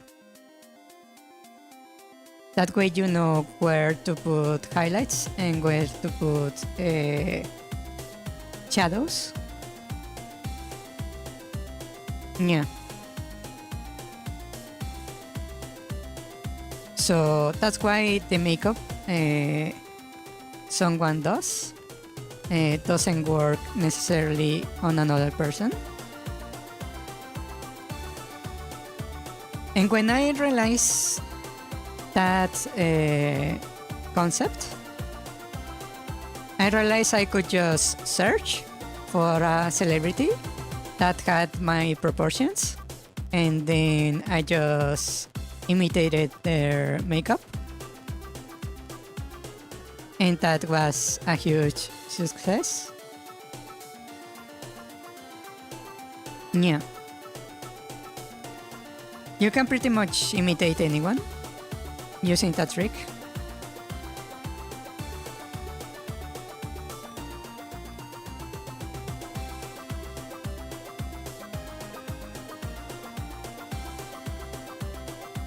Yeah.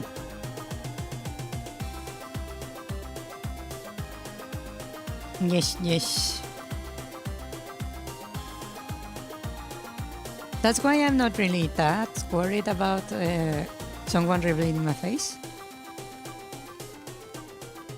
Because it's very unlikely that you will be able to recognize me on the streets. Even if someone reveals my face, I will simply change the way I do my makeup. And you wouldn't be able to really recognize me. The only people that can actually recognize me when I change my makeup is people who are very close to me, like family and friends. So, yeah. That's why that's not really a worry. Yes.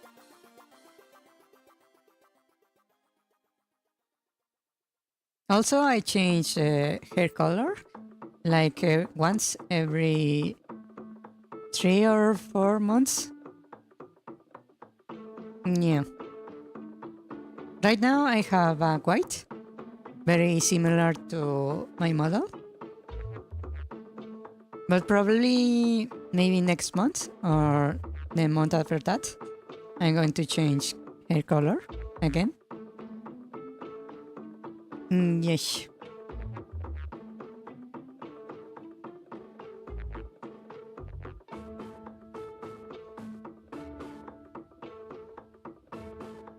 Okay, this looks pretty good, I would say. This sprite now looks quite nice in general. I believe that's a very big improvement in the game.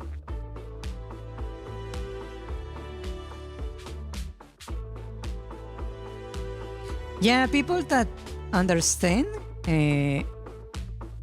maybe professionals in makeup, will probably be able to just recognize me because they are kind of trained to see through makeup. Yeah.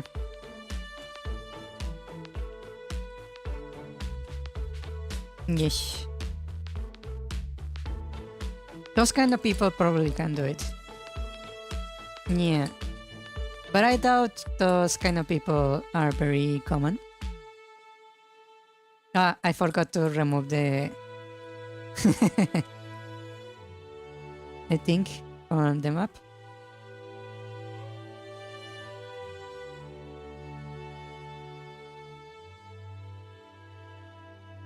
Yeah, the maps looks way better in general.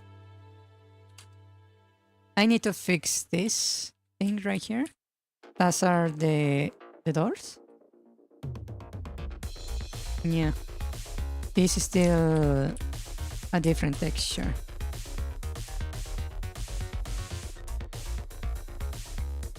Yeah. It only takes one person with bad intentions. But that pool is basically way smaller. Because now it's not only one person with bad intentions. It's one person with bad intentions that also has knowledge in makeup or the ability to see through makeup. Yeah.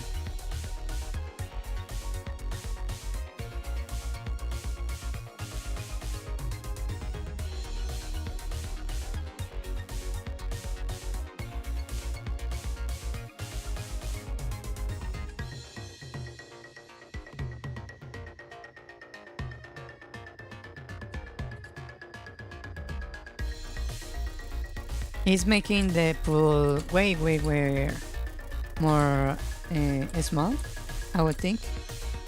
Hopefully. That's the hope.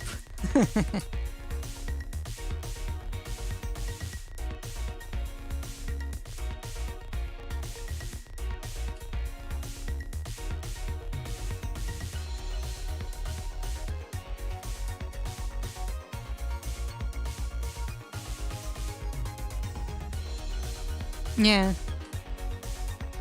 But then again, there is never not going to be a pool as long as I'm streaming. So you cannot let that really paralyze you. Angry birds. Hello, Angry Birds. Welcome. Ouch.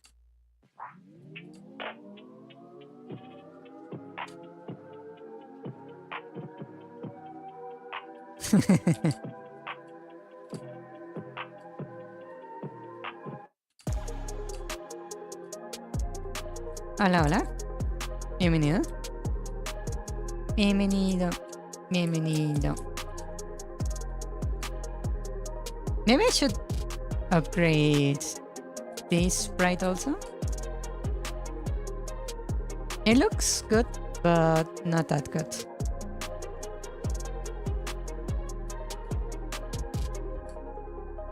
Yeah.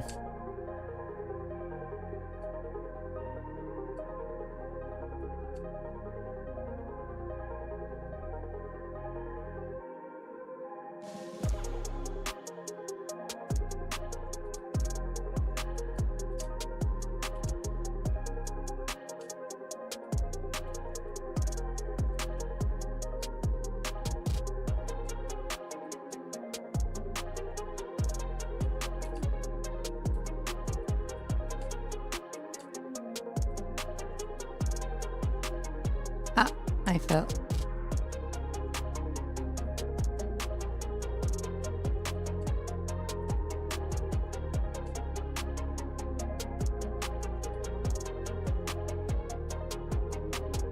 Bienvenido, bienvenido.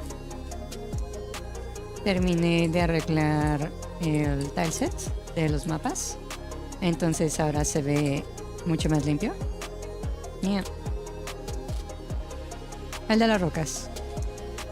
Yes.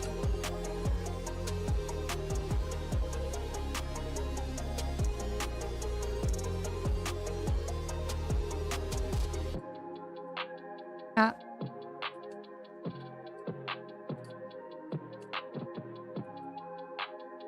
Ah, it crashed. I need to figure out why it keeps crashing. That's a big issue. I need to figure out.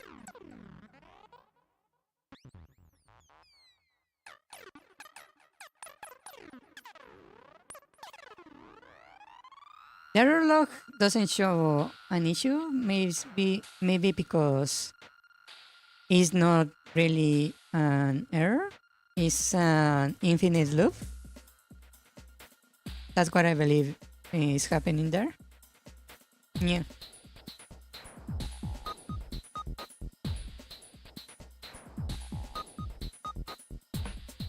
I believe the pathfinding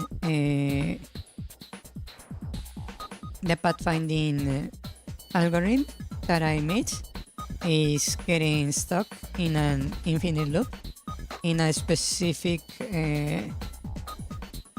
under specific circumstances.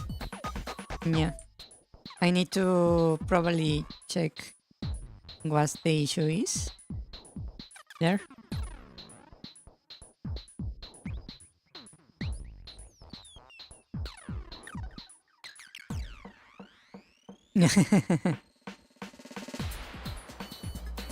No hay problema, no hay problema. No te preocupes.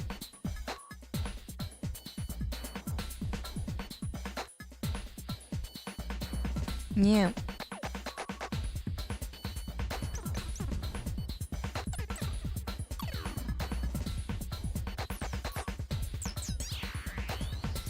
Yeah, this pic really makes my model way less expressive, I must say. Yeah.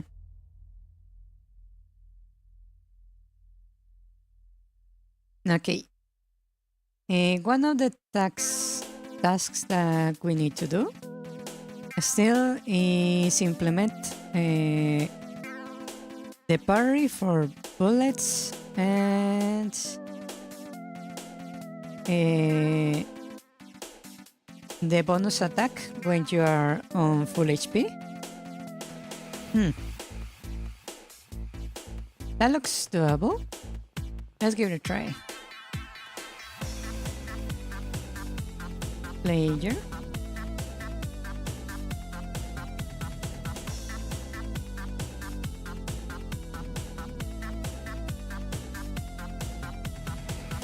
Let's grab this one.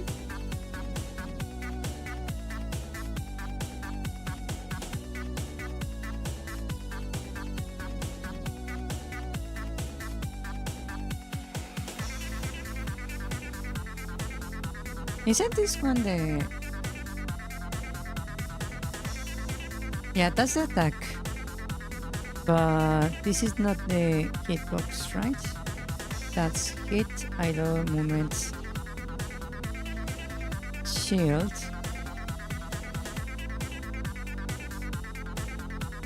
Where is the swing? Huh. Did I not put it here?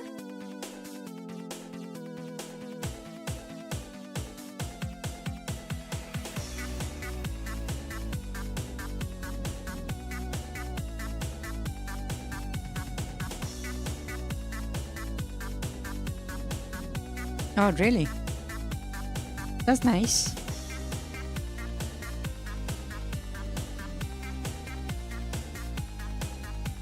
Hopefully, she comes to a nice place in Mexico. Not one of those really not recommended places.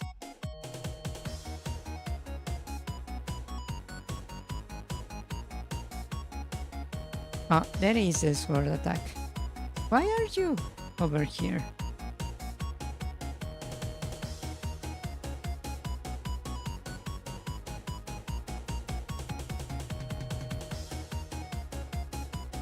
Yeah, I suppose so.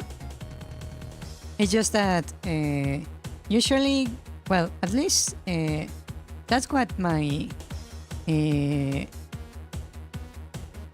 how to call it, classmates in school usually did. Whatever there was a trip, we will arrive and they will split in groups like of anything from 2 to 5 or 6 people, and each one we would go to different places. Yeah, so there is a chance she might not be on a big group, but then again it depends. Yeah.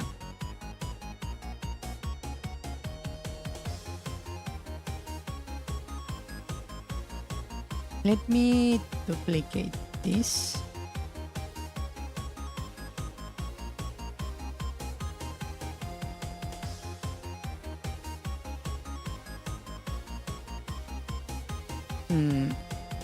Let's rename this one. Escort. Escort.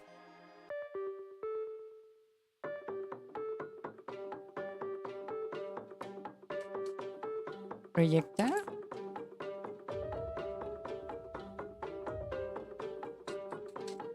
Let's just call it projectile.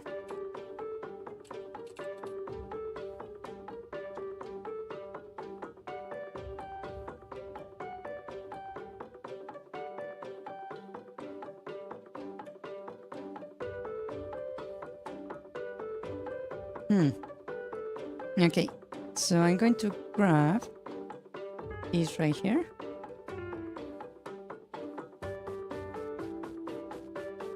And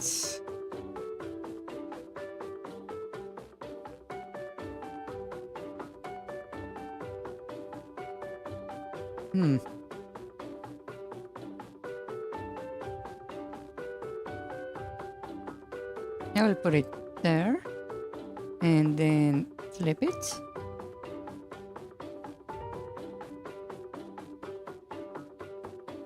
Like that.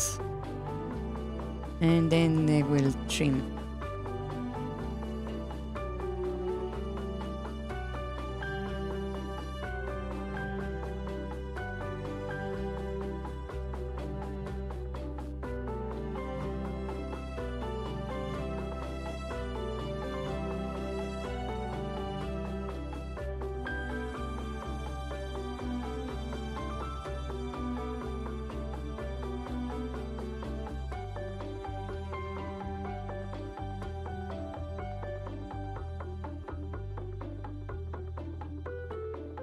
Hmm.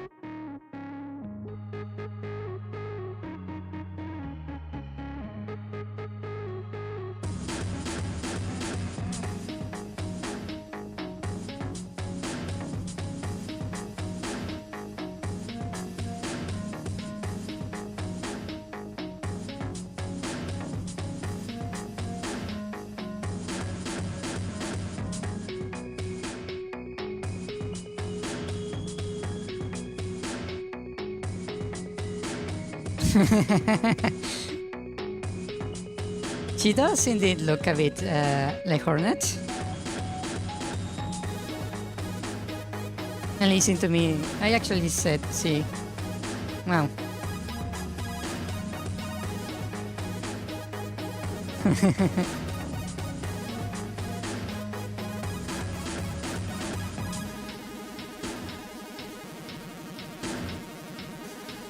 That doesn't look good.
Reminds you when you sucked at Hollow Knight?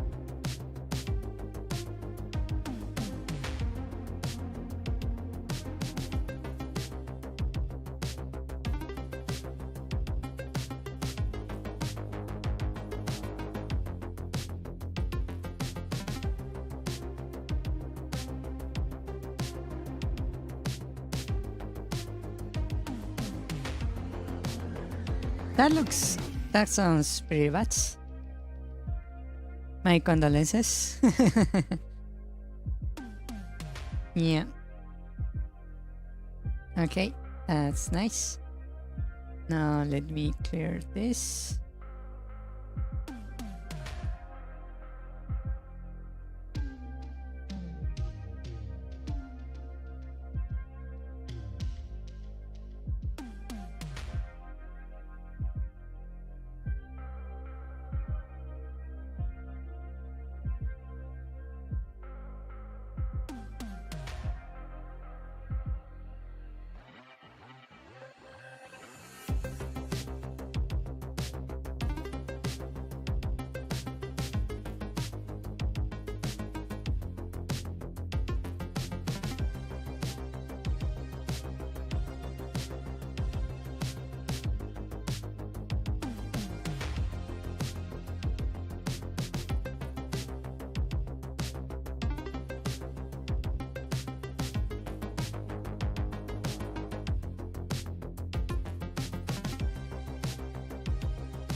Okay.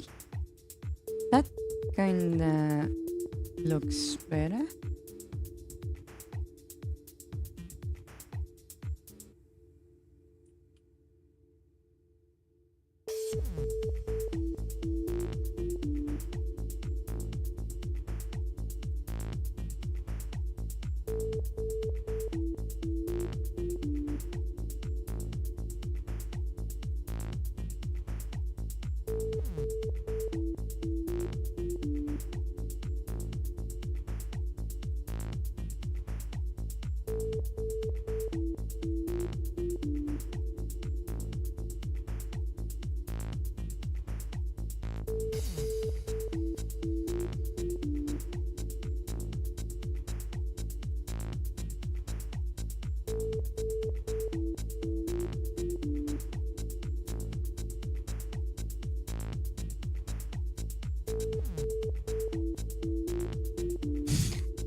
Good times.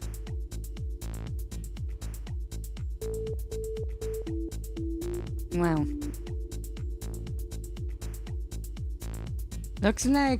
Sounds like you got quite the experience with Hollow Knight. And maybe I should play it sometimes. Yeah. Also, by the way, I was earlier today just looking around my account on Steam, and I noticed that I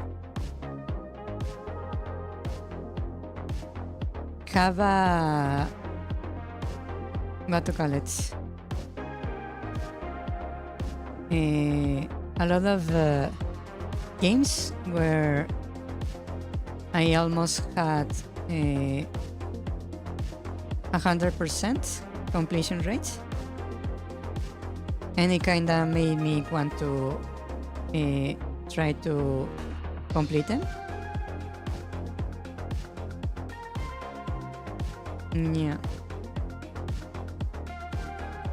I'm not sure yet if I will give up. I will give in to the temptation.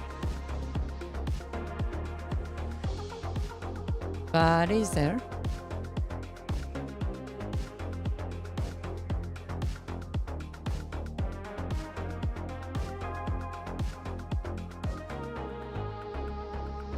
Yeah.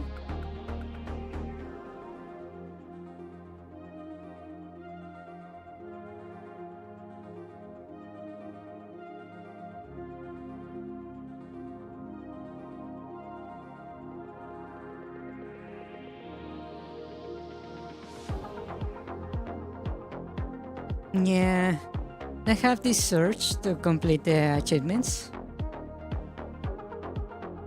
Mainly because whenever I check the different games, it actually says this percentage of players have this achievement, and I have a lot of those that say only 1 or 2% have this achievement, or it says 0.5 people have this achievement. And then I see some achievements that I don't actually have, that have even lower percentages. So that makes me want to get them. Yeah. I get a bit competitive.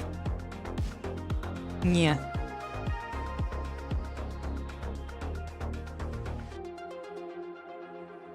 Especially when, for example, in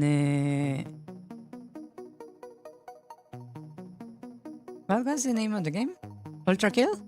When they have a scoreboard that shows your friends in the scoreboard, their scores, it makes me want to, even if no one in my friends have actually played the game, just seeing that it shows you the scores of your friends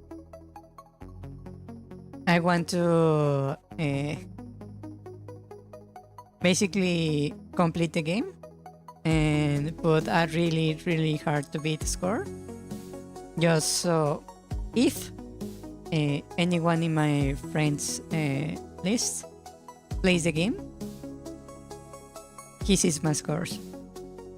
Yeah, it's a bit of a both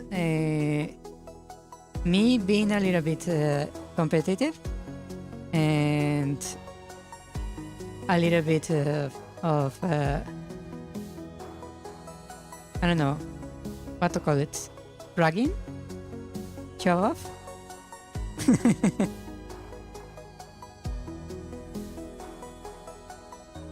Yeah.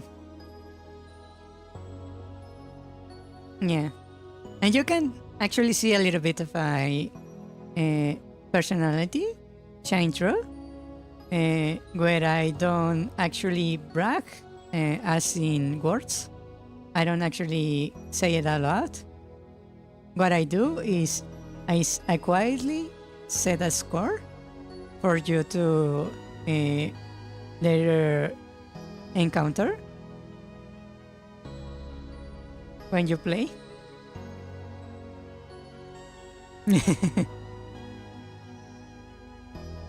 That's my style of bragging.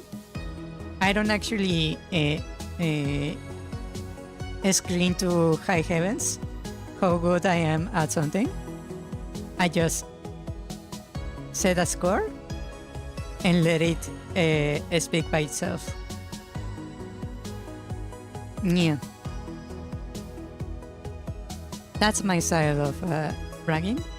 So I suppose that makes me more of a show-off than a bragger. Right?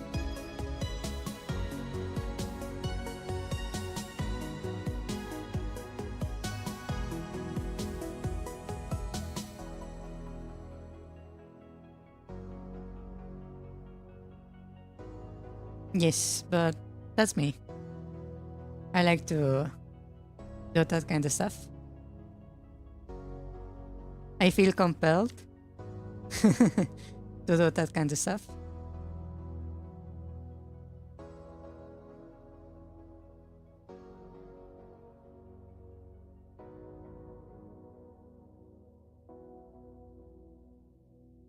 Yeah. Game assets. It's looking nice, less than 3. Thank you. Thank you, thank you. It's still a work in progress, but it's getting there. Slowly. Yeah.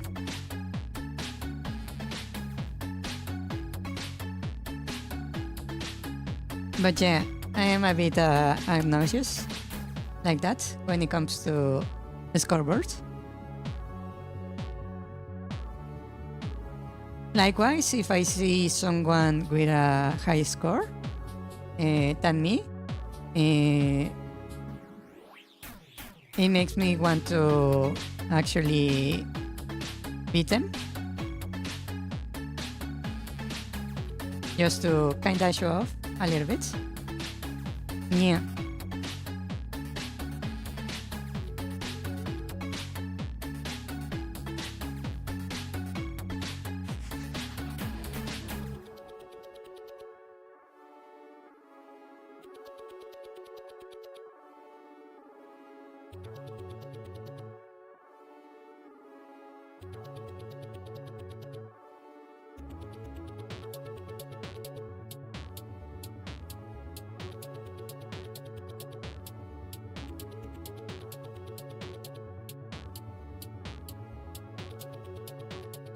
Yes. I don't know if that's would you call that a personality flaw or just another quirk?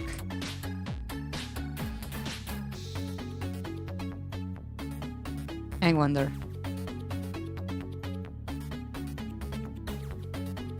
A quirk?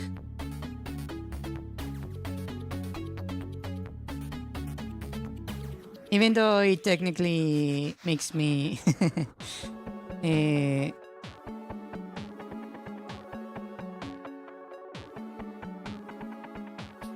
it makes me really, really competitive to the point where I uh,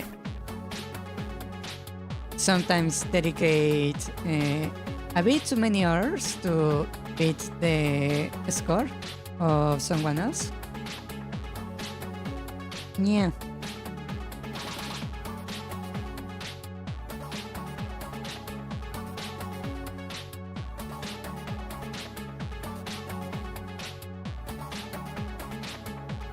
Yes.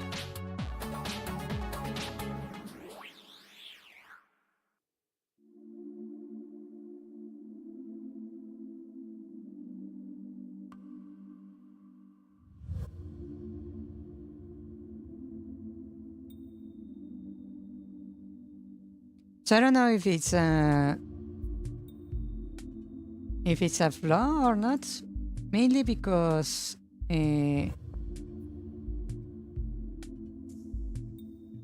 that doesn't look good. Need to change the frame rate. Let me remove that. That doesn't really look good.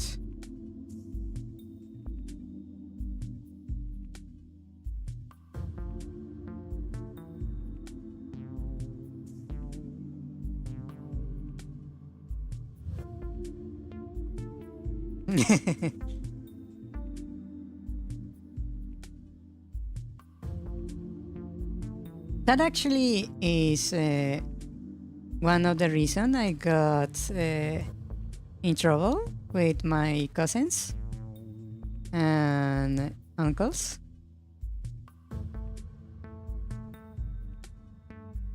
Now that looks better. Maybe a little bit too fast still.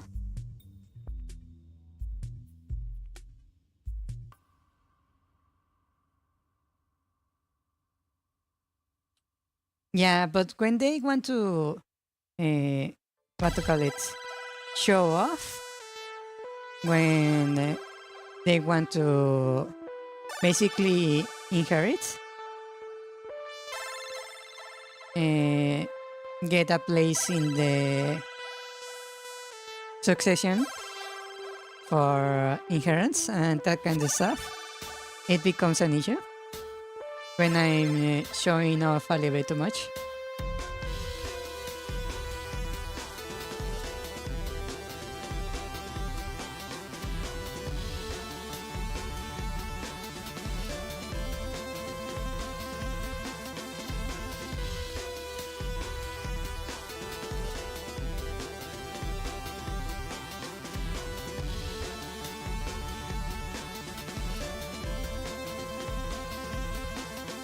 Yeah.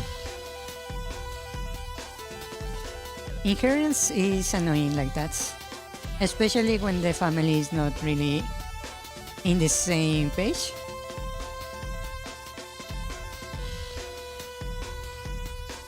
Yeah.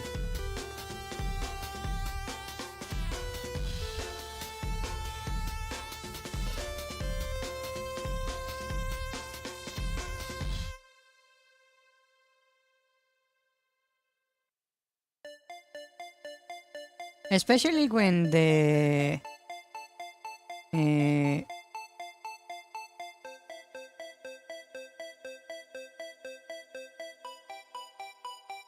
basically, how to say this, uh, who gets what is determined by basically how did you do, how well off you are in general.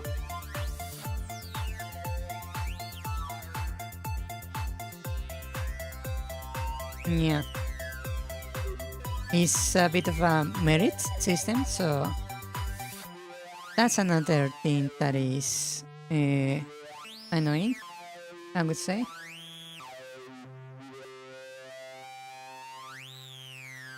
Yeah.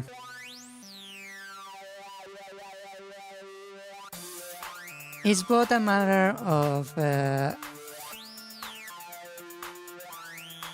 who is basically the first in line to inherit, then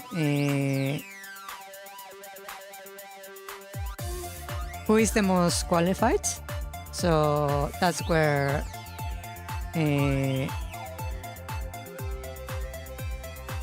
ability becomes important. So if someone is showing off, like I was, they tend to get into trouble, especially if you are basically not in line, really.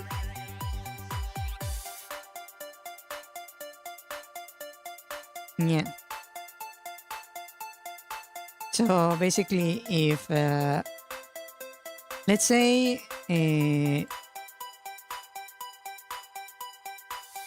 if I'm, for example, in line, we say this one receives first,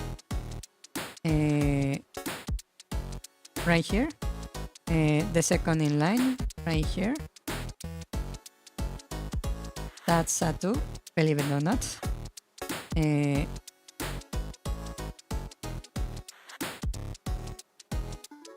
Let's say this is the line of association. If I'm here, and there is, well, a lot of people in line for association for something in particular, let's say a house or a terrain, and stuff like that. And this is the line of succession. Since it is both taking into account the line of succession and how deserving you are of the thing. If I'm right here in the line of succession, but in a matter of how skillful I am, and how successful I am at what I do, I'm actually over here. All these people in this area are going to be pretty pissed off because there is a chance I might actually jump over them and get something that they wanted. Yeah.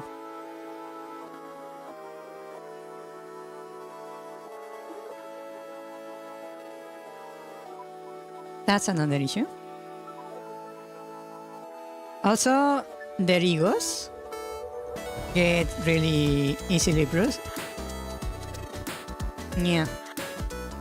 Because since I was not really that well off, they were pretty much wealthier. They had more money in general.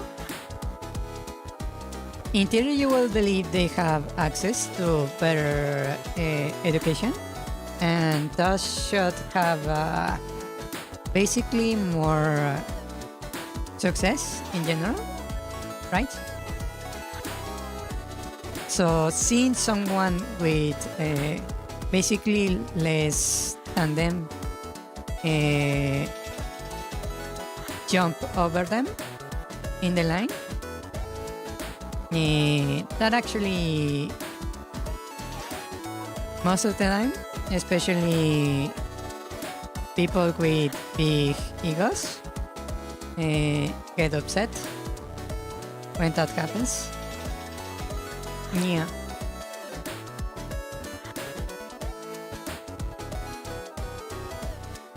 Yes. Sadly.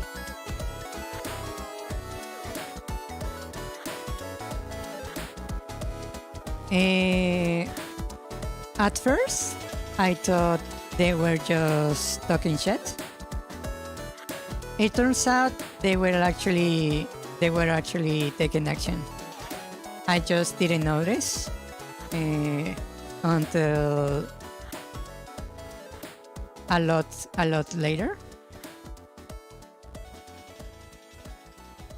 Yeah. it took me quite a bit to notice that turns out my failures were not necessarily because of me. There were people pulling strings behind the scenes. Yeah.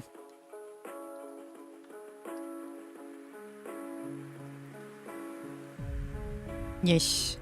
Stuff like being ignored for scholarships or what to call it? Friends that suddenly stop talking to me for no apparent reason. Parents that parents of my friends that suddenly decided they didn't want their child to play with me. That a lot of that very weird, minuscule stuff.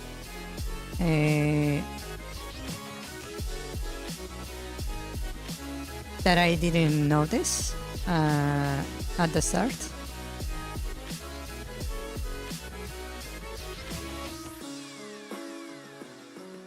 Yeah.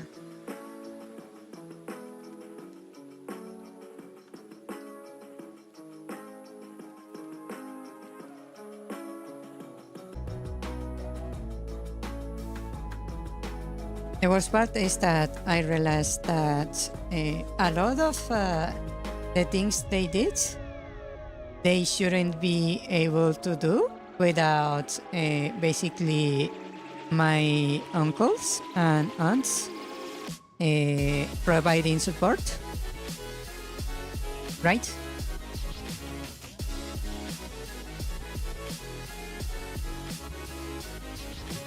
It's not something they should be able to do on their own. Yes. And I did notice that my aunts, especially, sometimes would really give me the side eye. They would like look at me.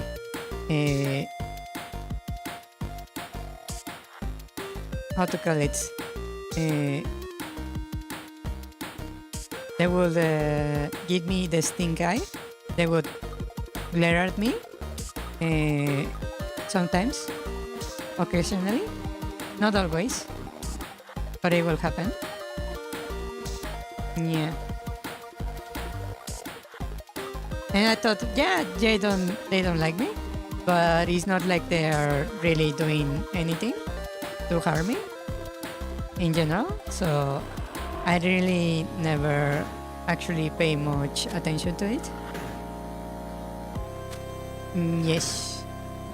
Also, a lot of that stuff, I was being shielded from it by my parents. They were actually blocking a lot of the harassment coming my way, so I didn't really notice it at the start. Yeah.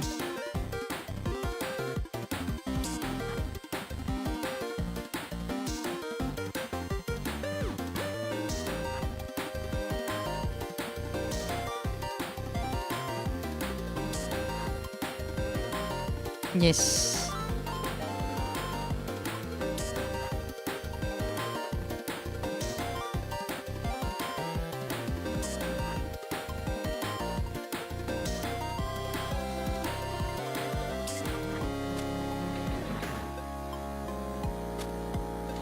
Yeah. So me being like that, showing off, has backfired on me before.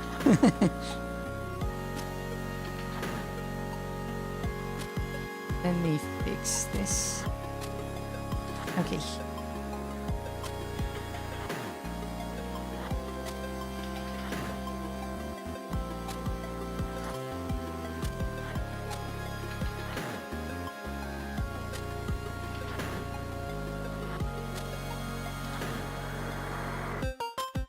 But then again, when I found out, I got my revenge. A quite nice, juicy revenge.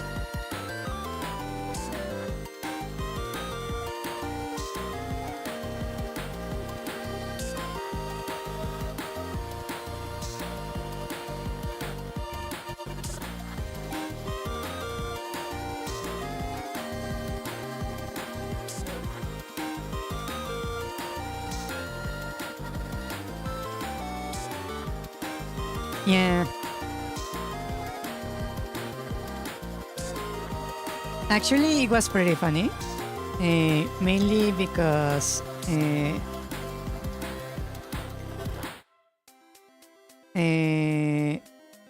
didn't learn the lesson. No way.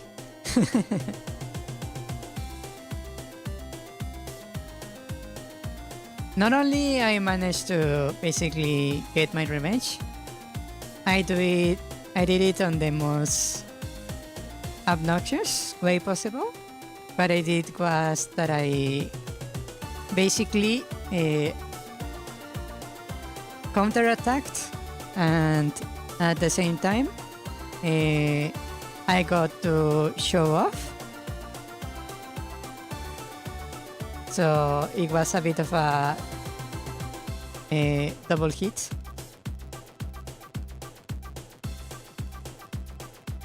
Yeah.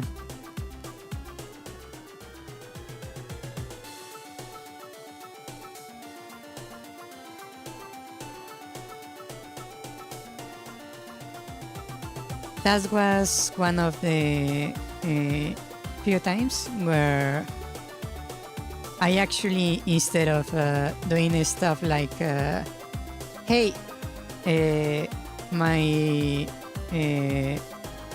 scores in school are better than all of my cousins, what I did was actually beat them in a competition, basically live on stage.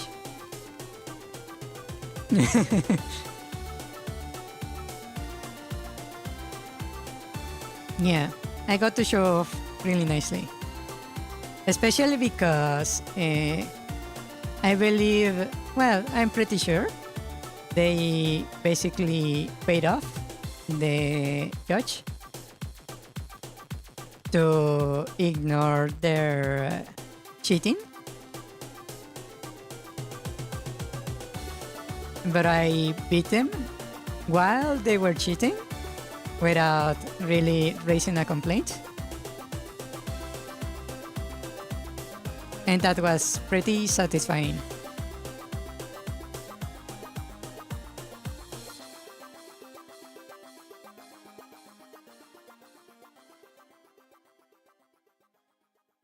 Yeah.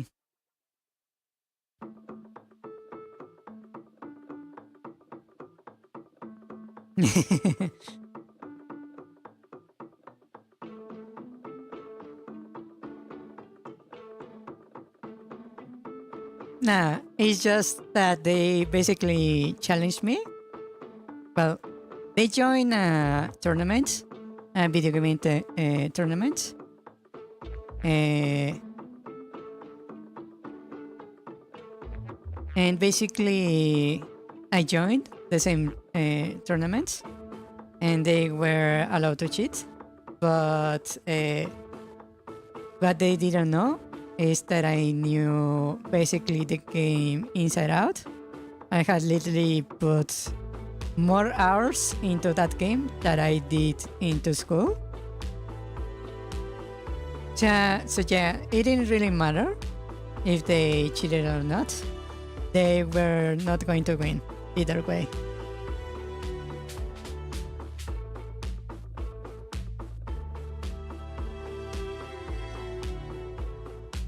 That's what happens when you let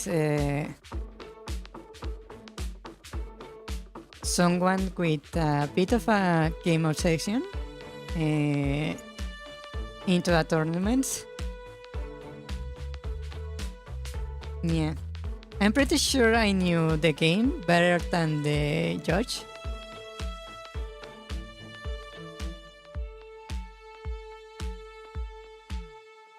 Yes.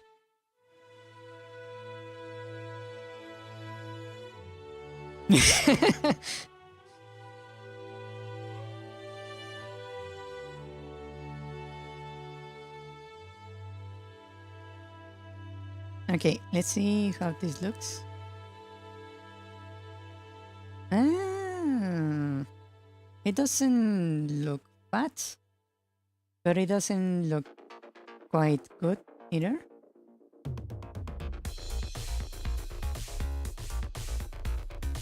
Yeah, the particles are moving a bit slowly. I need to give it a bit more speed. Yeah, it's kind of beating like a heart, right?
Okay.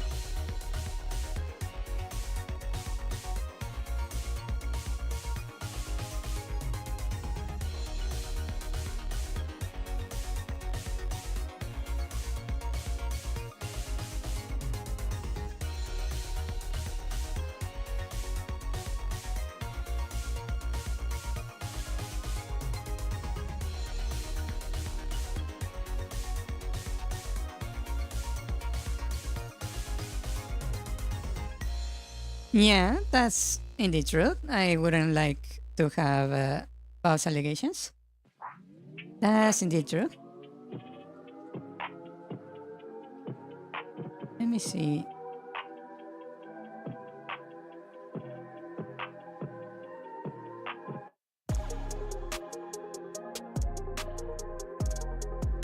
Hmm, it doesn't really have a continuity, so maybe I should do this a little bit different.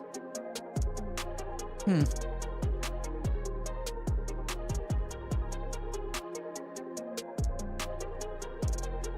How about I...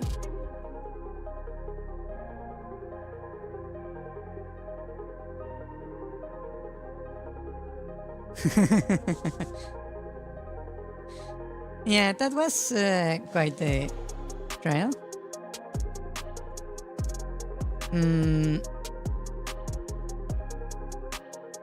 Okay, let's say the blue ones are the ones. No, the white ones are the ones like that. So then I will go with this for this one. Actually, let me copy this first.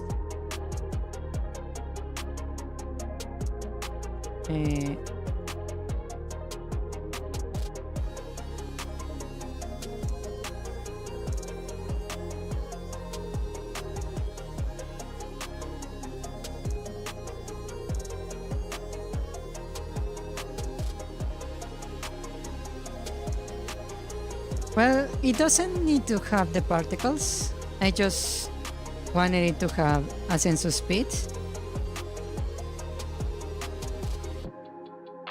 Well, you're right. After images could be useful too. Actually, let me do something then. I'm going to set a different layer. Let me just remove this. And I'm going to just grab all the particles here.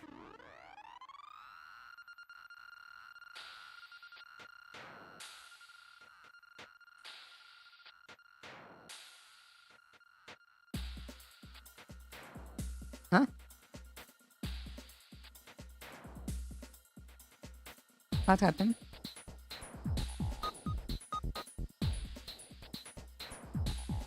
Maybe I was not in the right layer or something?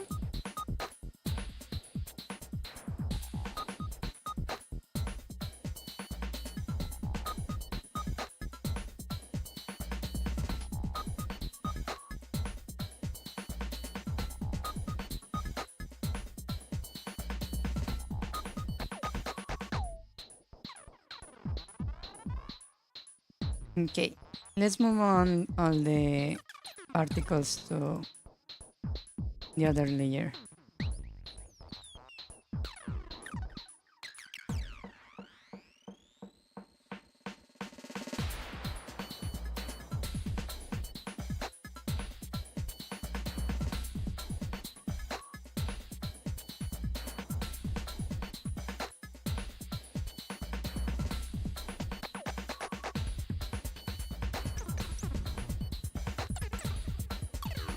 Okay.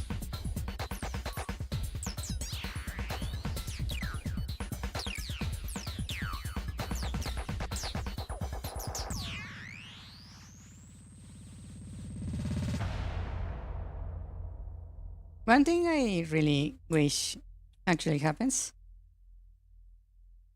if I have the anime protagonist uh, properties, characteristics that you mentioned, I kinda wanted to apply it to my VTuber career so I can take off.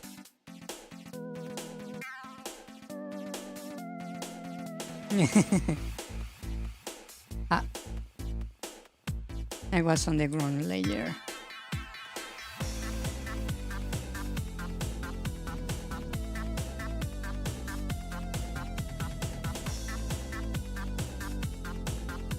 But then again, I really haven't done much, right? I'm still making, working on the editions.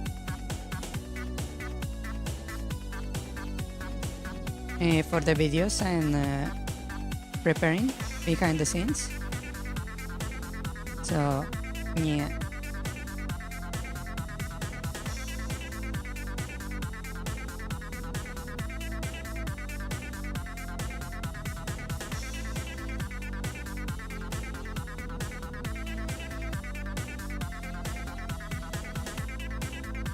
Yeah, there might be a chance.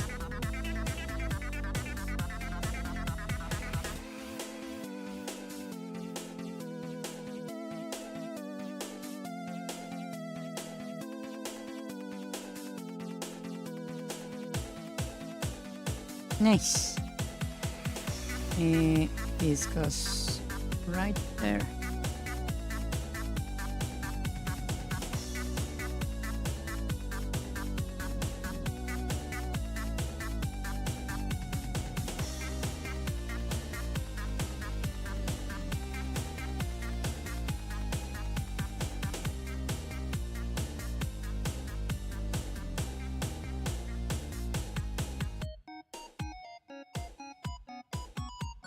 By the way, the reason my cousins didn't know I was so good at the game, it was because I had no friends, and the few friends I did have never wanted to play with me because I was way too good, and it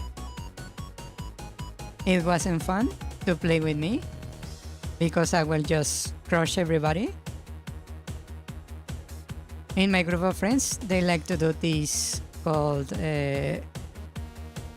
challenges where one person would play, and it was a 1v1, and whoever lost had to give up the seat and be challenged to allow a different challenger to try to take the controller,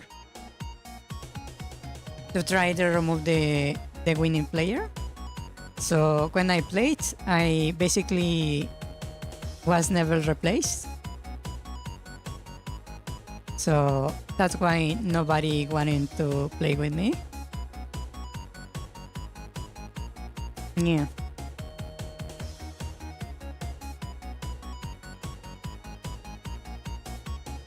That's sadly the reason. Mario Kart. Mario Kart 64. Yes.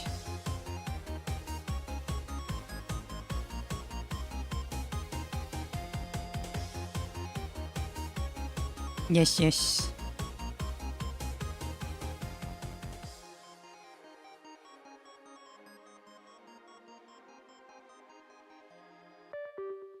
I got so good at Mario Kart in many of the versions.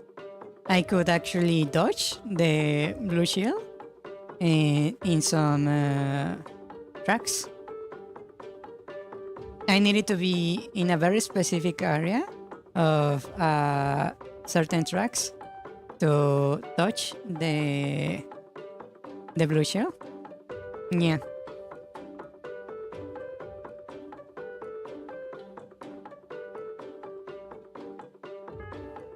Basically, to explain this real quick, there were certain sections of the tracks where you had let me open a different window. So this is the road, right? Where the cars are going. That's the road, right? In some roads, the track had this kind of ramp on the side, like this, basically. And usually there were items here. You had the items on different pieces of these things.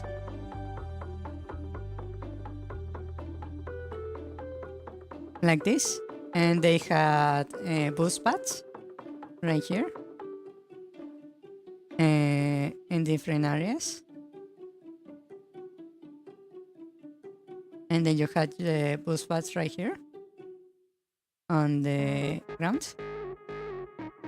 And pieces like this of the track, what I did was something very interesting. When I had a blue shield behind me, instead of going through the track like this, or going to the track like this, when I had the shield basically almost about to hit me, what I did is, instead of going like this or like this, I did something that looked very silly, but what I did was hit the boost pads like this, and then hit another like this, and then I will go straight up like that. And what happened is that I would fly high into the air, and basically I would go off screen, and the blue shell would be following me up to a certain point, and then stop at a certain height, and then continue, and see, since it's detected that I'm behind the shield. Basically, the shield will dash, trying to do another lap to get to me again by running the entire track again, trying to catch up to me. There is a height limit on how high the blue shield will go.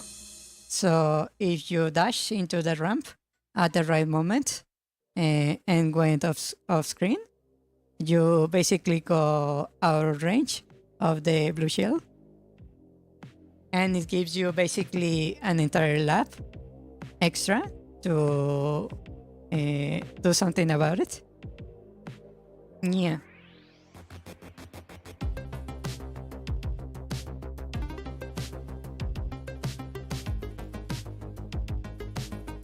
Yes. That's what I would do. Also, in certain versions of Mario Kart, when the blue shield is after you, let's say you are going through the track like this, when it's about to hit you, when it reaches you, it does a little animation that basically it gets close to you so you can see it. Then it goes up a little bit,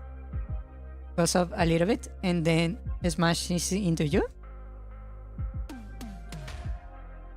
That little animation needs to play out for you to get hit.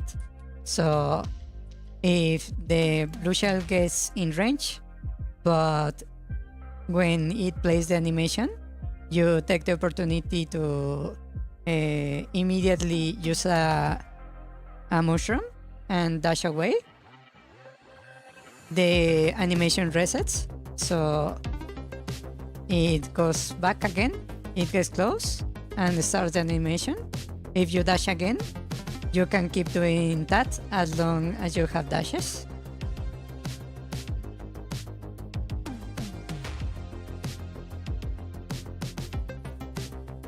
It will keep going until you run out of mushrooms. You could actually do it also with the little turbo you get from drifting, but it's very, very hard to pull off. Usually what I did was basically drift into a boost path in one of these boost paths like here when the shell was close, and when it started the animation I will move into the dash path to basically imitate a mushroom to reset the animation. Yeah, you could actually stall the heat of the blue shell for about, depending on how good you were, somewhere between 10 seconds and 30 seconds if you were pretty good.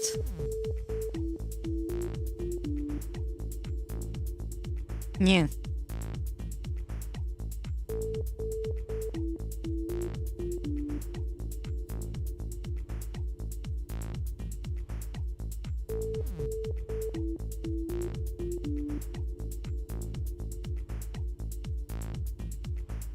Yes.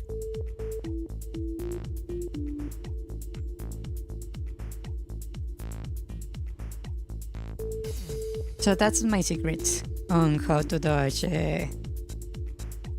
blue shells. Thanks for teaching your tricks. Also time alert. Oh, you're not. Yep.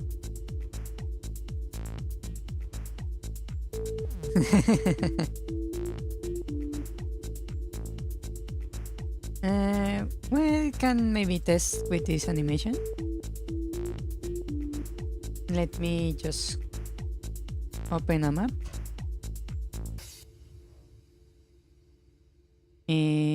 just a single little test.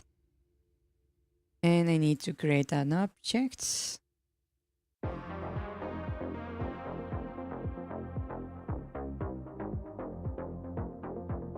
Let's leave it like that. And I need the sprite. I believe it was inside projectile. Yeah. Okay. And I'm just going to add a step. And I'm just going to say x equals plus 2. Actually, not x, y.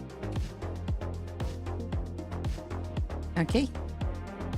And we will be placing that thing over here just to see how it looks.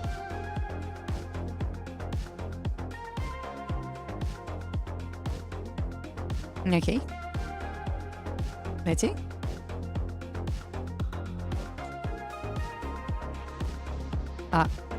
Are they not moving?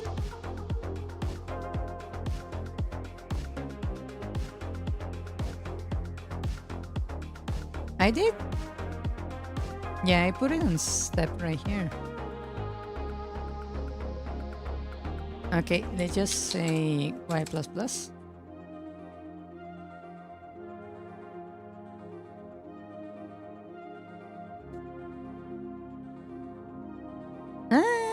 Doesn't look bad. Maybe if I set it equals to y plus 2.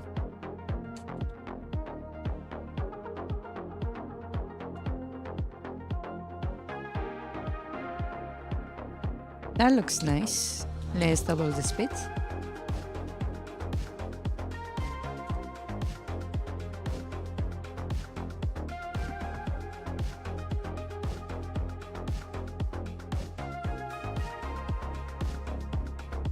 I like the speed.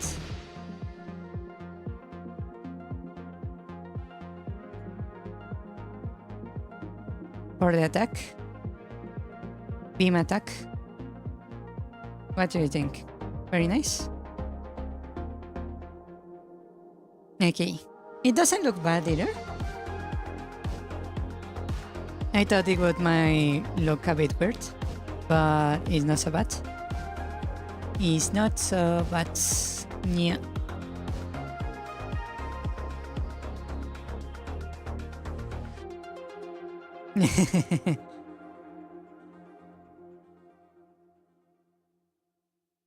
Yes. Okay. Nice. Let's stop here for today. Yeah. We can add the after image next time. Yeah.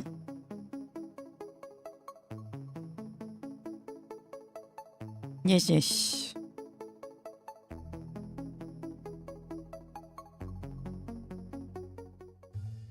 Angry Birds. XD. Angry Birds.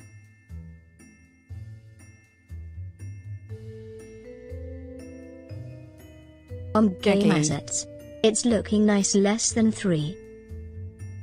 Less than 3.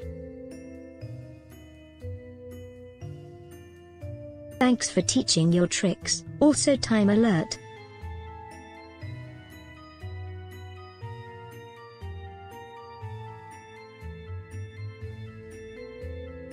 Okay. Yeah, the pick doesn't quite match me. I feel like it really drowns out my expressions of the model. Yeah. Yeah, the tournament where I get their asses was on Mario Kart. Basically, the rule set was that you needed to not use shortcuts or glitches to skip pieces of the track. Yeah. But they did.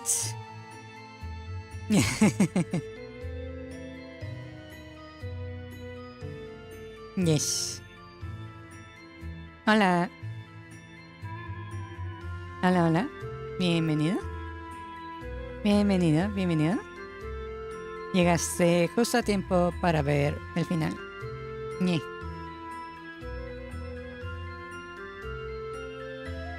Está bien, no hay problema. No te preocupes. Ñe. Yeah. It was Mario Kart among a few other games. Yeah. And I'm very, very, very good at drifting and avoiding items.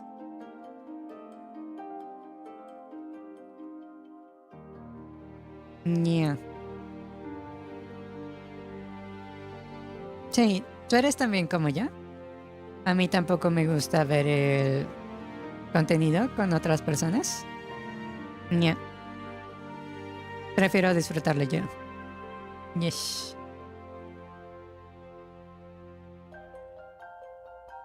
Yeah. I'm good enough in Mario Kart, just to brag a little bit. I'm good enough that if there are novice players in the same race as me, I can take first place and be fast enough at doing the track to pass the people who are in last place before the race ends. Yeah. That was why my friends hated me. They never wanted to play with me.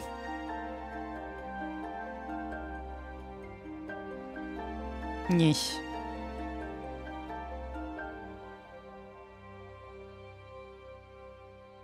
Maybe, well, I don't have a way to stream to the computer, my Switch. I could maybe showcase my skills in Mario Kart someday. I need to buy the adapter to stream. Or maybe I could do it in an emulator. Maybe. I would need to get a new controller though.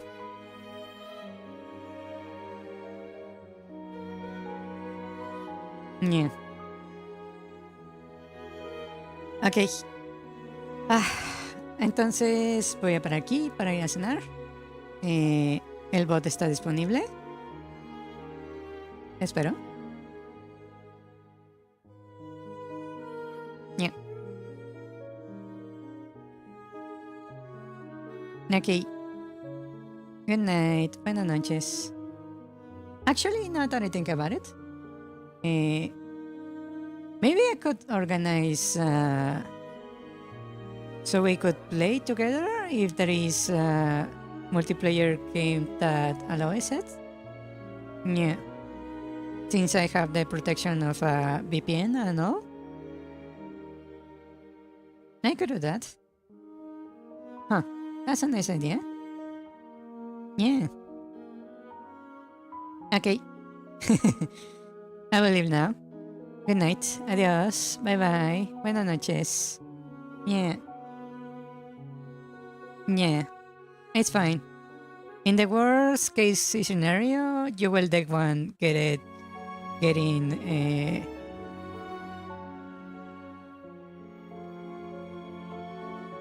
what did I say before? Get left behind when you are in last place and I'm in first place. Yeah. You get to experience why no one wants to play with me. Yeah. Okay. Bye bye. Good night. Adiós. Buenas noches. Nos vemos. Bye bye. Nos vemos. Adiós. Hasta mañana. Por cierto, no va a haber stream el jueves. Va a ser hasta el viernes. Ya, salió algo. Entonces, no va a haber stream el jueves. Nada más para que estén encerrados. Ya. Good funeral. That's quite the thing to say. Wow.